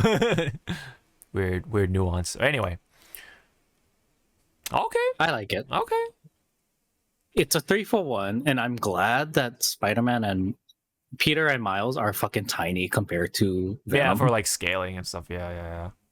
For scale. Yeah, you get all the early suit, the unlocks on suits. Oh, they look pretty cool. And then some gadget. The Digital Deluxe edition, which shows the other skins. Yeah. For those that loves tokusatsu, Miles has a tokusatsu skin. Cool. So to me, it's like, all right, which one of you in Insomniac likes tokusatsu? Yeah. Come here. I need to shake your hand and say thank you. Oh no, they have to know Japanese Spider-Man from the early days, man. From the what was it, like 60s or something? I forget what it was. Yeah, the 60s. I am the ambassador. Yeah, I'm the emissary of hell. Of hell. Spider-Man. Oh man. You know, Spider-Man. If the newest Spider-Man, okay, it's a hit or miss for a lot of people. Oh, okay. I like it. That's why I'm gonna watch it a second time with my friend. Mm-hmm. And it does bring up something that the Into the Spider-Verse, did not bring up. So there is this connection bridge. Oh, okay. Cool. Yep, Spider-Man. You get it. I was about to say that the steel case looks pretty cool too, because it's just Venom and the boys, right? Just fighting. It's pretty cool. And you get the digital game and the statue, the DLC stuff, skill points. So okay, all right. So you're $230. Okay, plus tax. But if you really like the statue, I think it's worth for sure. 19 inches. And then are you gonna have room for that? Yes, because some of my shit in this room, I like how I'm pointing at my shit, and I'm pointing at Red. You're not shit. Yeah. Are actually going to go into storage. Yeah. So for me to put more shit. See how it works? You put shit into storage to have get more shit. Yeah. Man. Ain't that the life of a collector? Oh, I see you put some One Piece stuff in there. Yeah. Okay. The reason why I put that is that I want to kind of see that in the live action. Oh, I want them to recreate this scene somehow. Causing no the cigarettes, and then Luffy just fucking flying away in the wind. It's that's funny. Which one you think about it? It's like, can you watch the kids? Yeah, sure. Oh shit. Yeah, exactly. It's definitely one of those like One Piece without context kind of clips that's like really funny. Because you see the cigarettes and it's just little young Luffy just flying away in the wind, like, and then she's like, "Wah!" Oh man. Also, I don't know if this is an anime thing. Like, you can clearly tell she's like her back is turned, so the angle of where she's looking, she should not be able to see Luffy. Yeah, that's like a. Maybe she hears him. I don't know. But it's fucking anime. I don't know, man. Again, just seeing Luffy fucking get yeeted by the wind. She has very good peripherals. Let's just put it that way. Very, very, very good peripherals. All right. Let's end on that. It was a big show because we had Summer Game Fest, and then Street Fighter 6 was a huge hit and all that stuff. So, some fans are eating good, and some other people are missing out, unfortunately. That's just the way the cookie crumbles. But yeah, we'll be hopefully talking about more stuff. Maybe more Street Fighter 6 impressions or something, or hopefully we get news from another trailer for Tekken 8. But hopefully the Capcom show will have stuff to talk about, and then the Xbox as well, and blah blah blah, and all that in between. So, but either way, thank you very much for tuning in for this episode. It's been fun as always, and with that, we'll see you in the next one. Bye bye. Oh, and let me hit the sound effect.